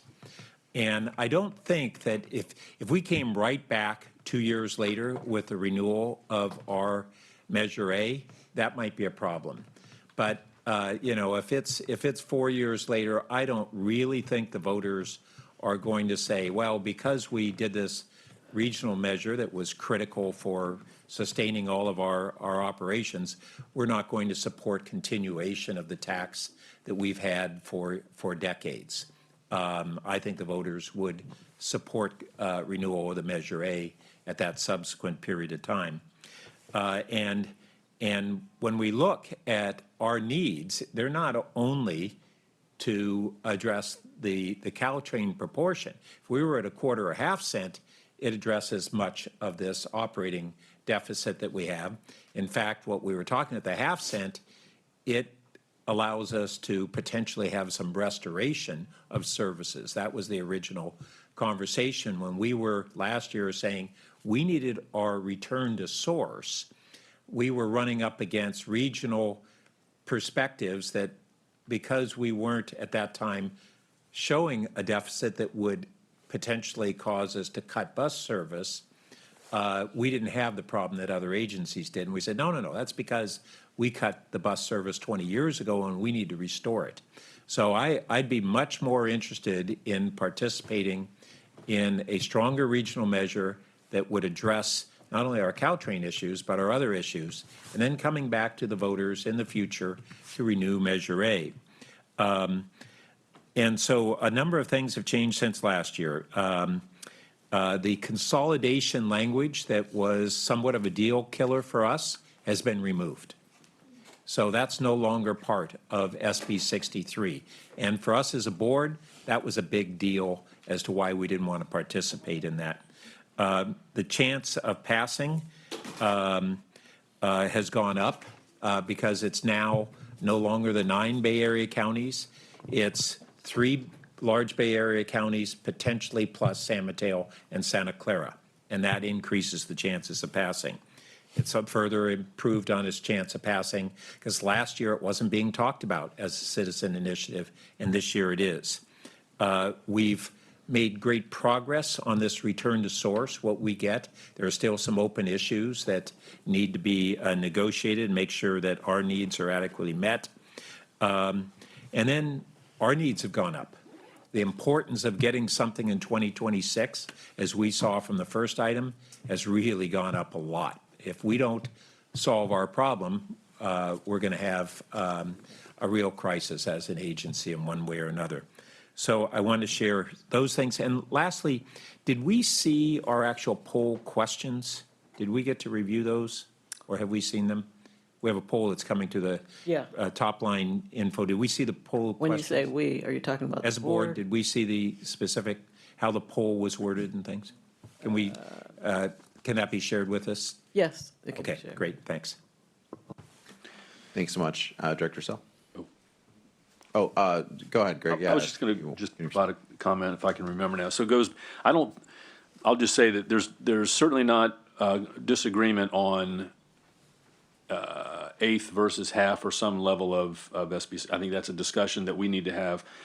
I think the piece that we need to clarify is how our inclusion in SB 63 then affects the distribution of those funds. I think there is still some uncertainty as what we would expect as a return to source. And so if we're in it and Santa Clara is contributing that much money, how is that getting distributed to those other 4 agencies?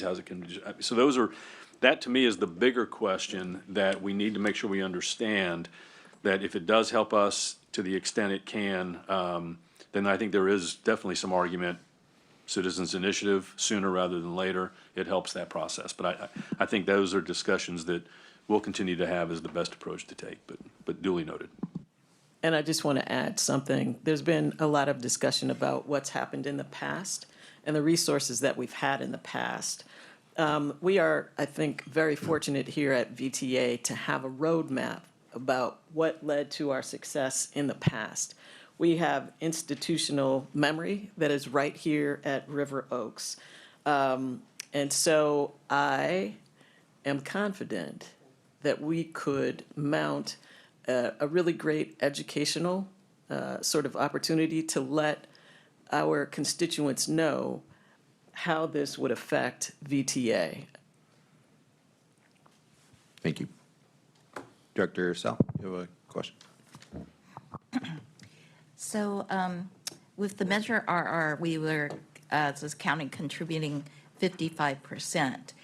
So with this regional measure, would we be contributing on the order of a majority of the contributions?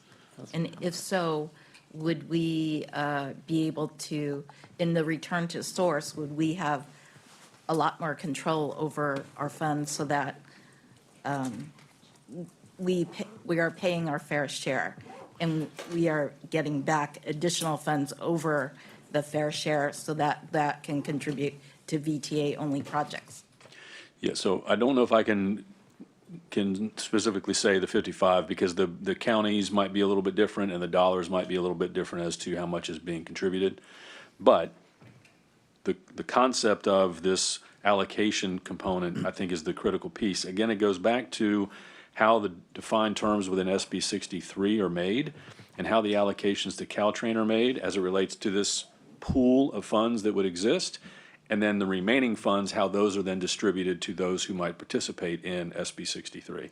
So those are the things that we still need to really get clarity from the measure, or from the legislation itself, to understand the waterfall that exists from those proceeds that right now would go to what's identified as, I refer to them as 4 core agencies.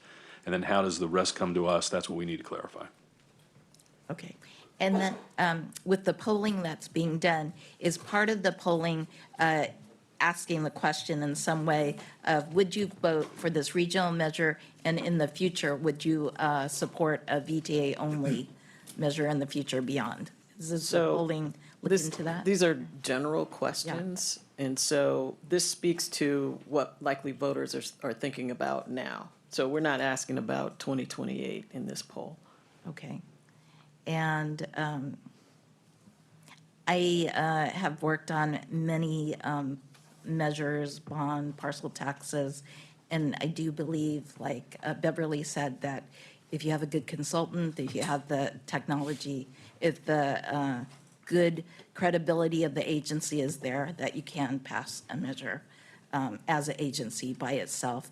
And then you're in full control of the money, and then you don't have to negotiate these details about where the funds go. You promise X amount, and you govern with the money that you control and that you help raise. Yeah, we don't need consultants, we got Beverly. Thanks so much. Any other questions as yeah, go ahead. I just want to say, thank you very much for the presentation. I thought that ex officio member Bert's comments were very compelling. We'll see what the polling comes back as, but quite frankly, I think it'd be foolish to ask for anything less than 1/2 a cent. I really think that we are likely to get at least that, and we would be,